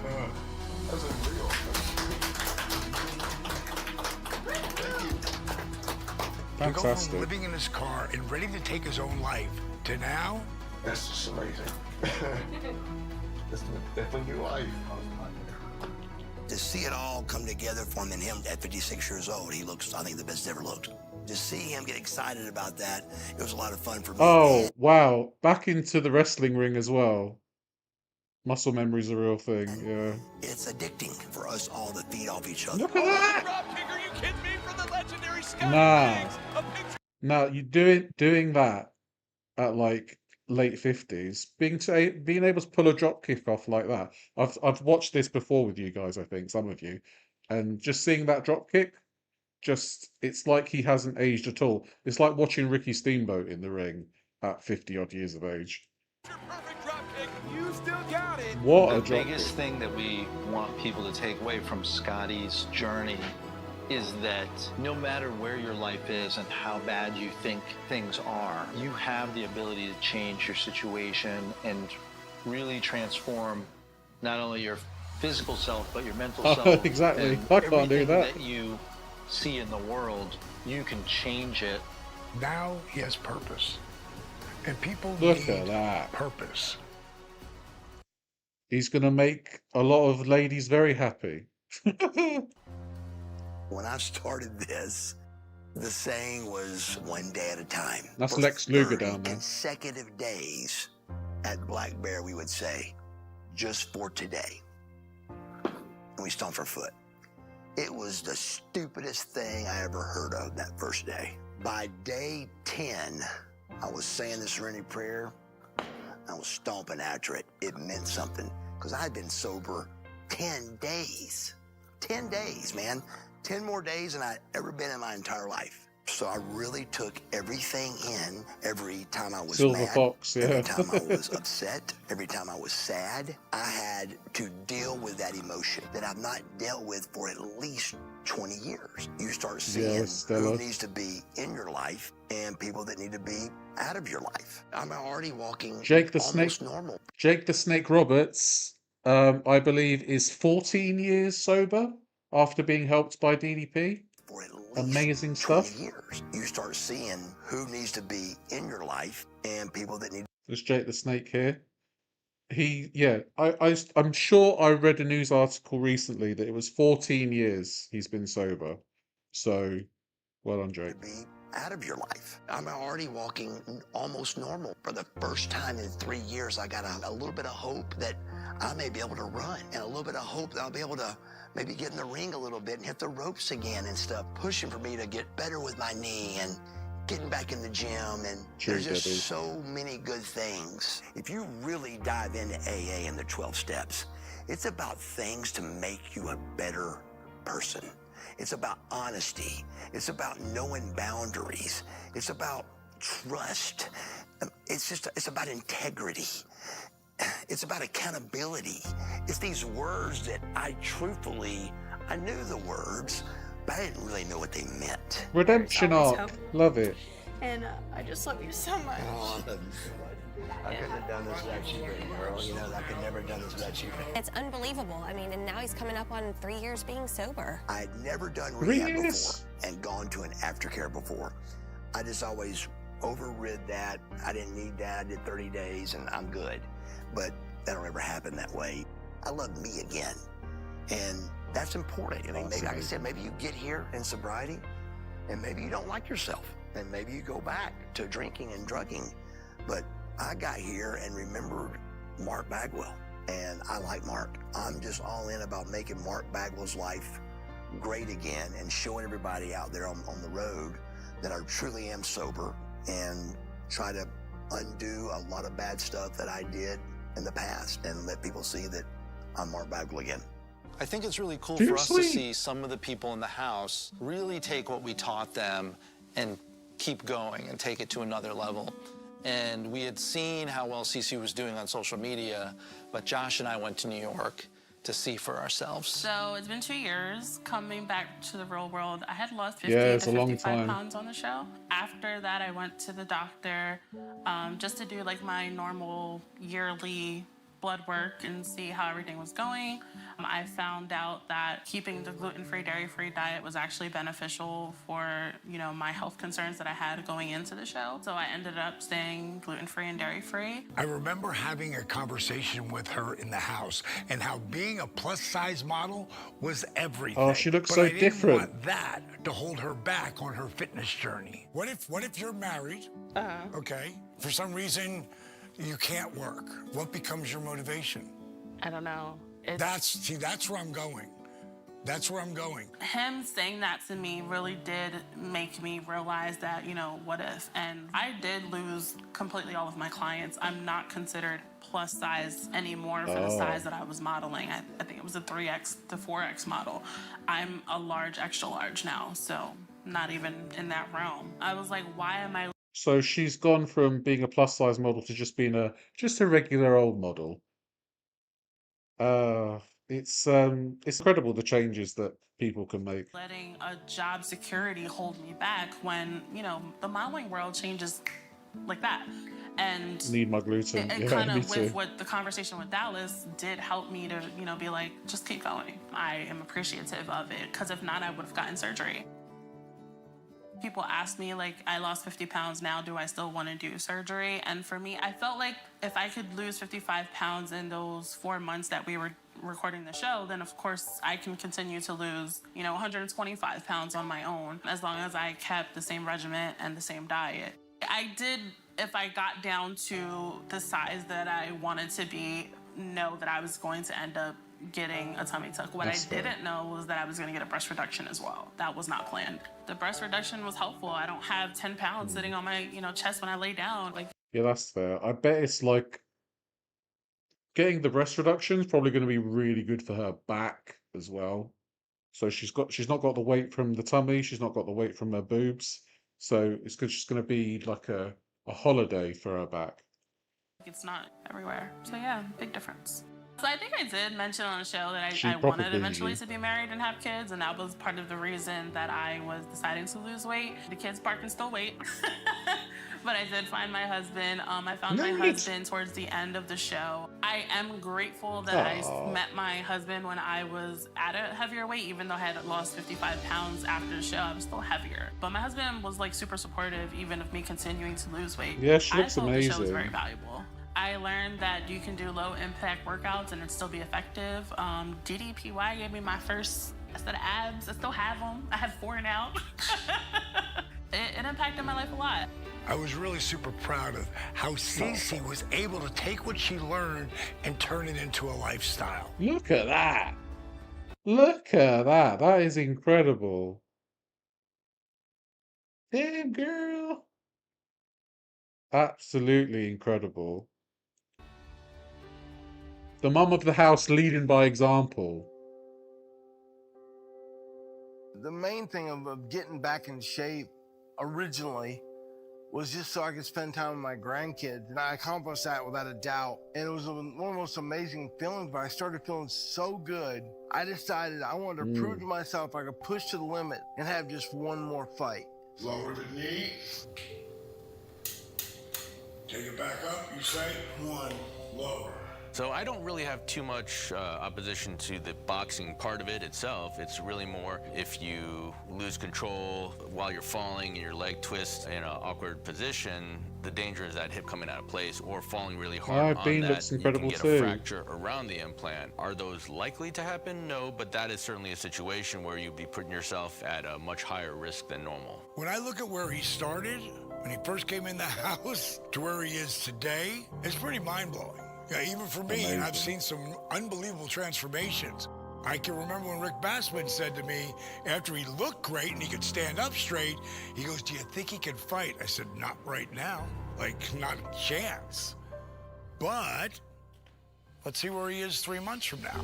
Gonna be interesting to hear what my boy Back in the Anthony ring. Gogo, Olympic medalist in boxing, thinks after his first workout with the Bean. Nice. Good shot. Again.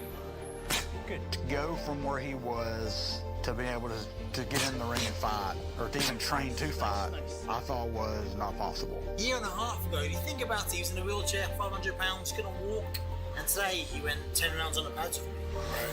10 That's so rounds, shit. inspiring. The main thing you've done with him, Dennis, is you've got inside his head, and you've made him believe in himself.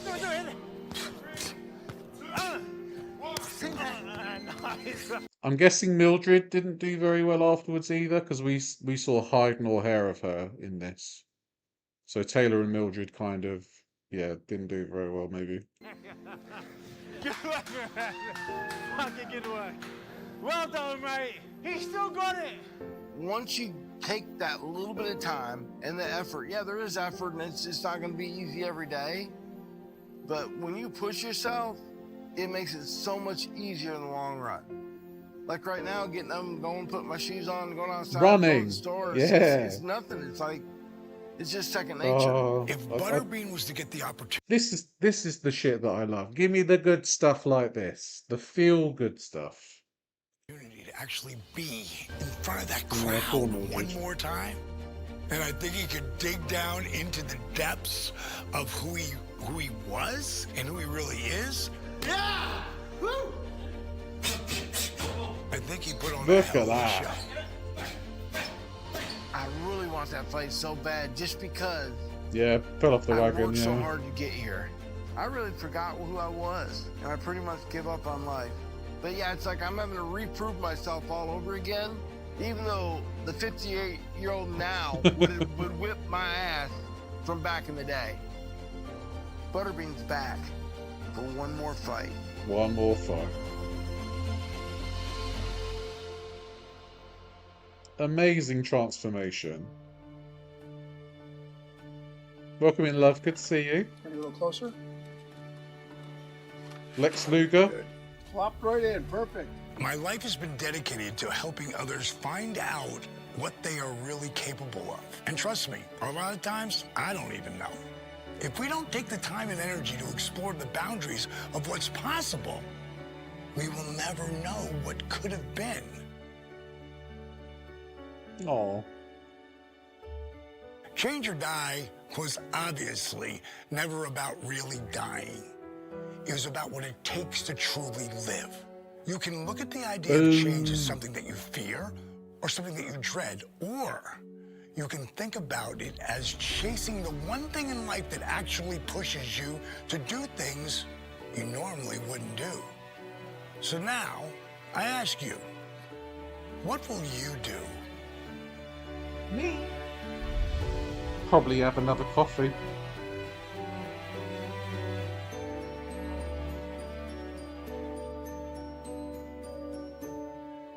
Right, and that's the end of the series.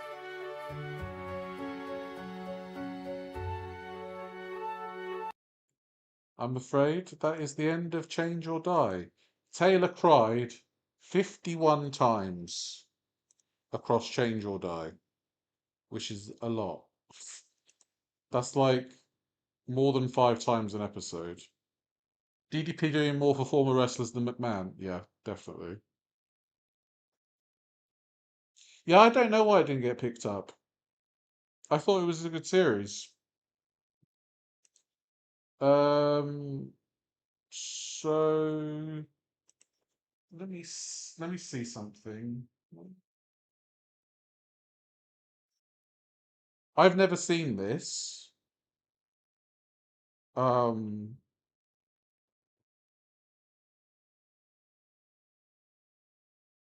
Is how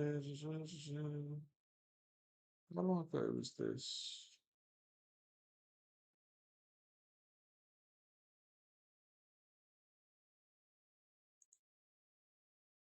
Trying to find something. 51 cries and bigger as ever, bigger than ever. Yeah, exactly. Paolo did miss a great one. So this is Butterbean. This is Butterbean in 2025.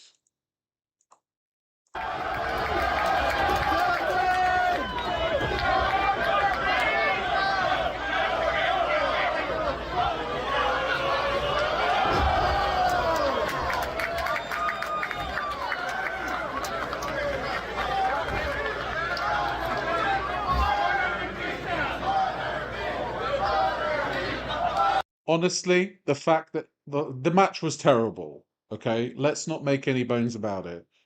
The match was terrible, but absolutely incredible to see Butterbean back in a wrestling ring and move about the way he does. He's moving really well, yeah.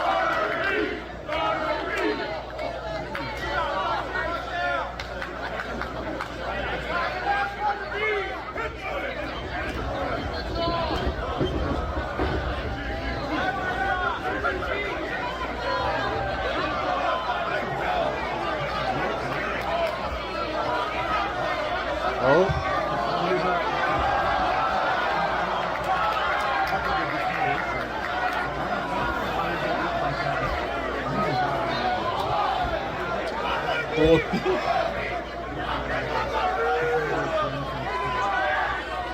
Yeah, it's pro wrestling. I'm not sure if he could handle the boxing, but you love the speedos, yeah.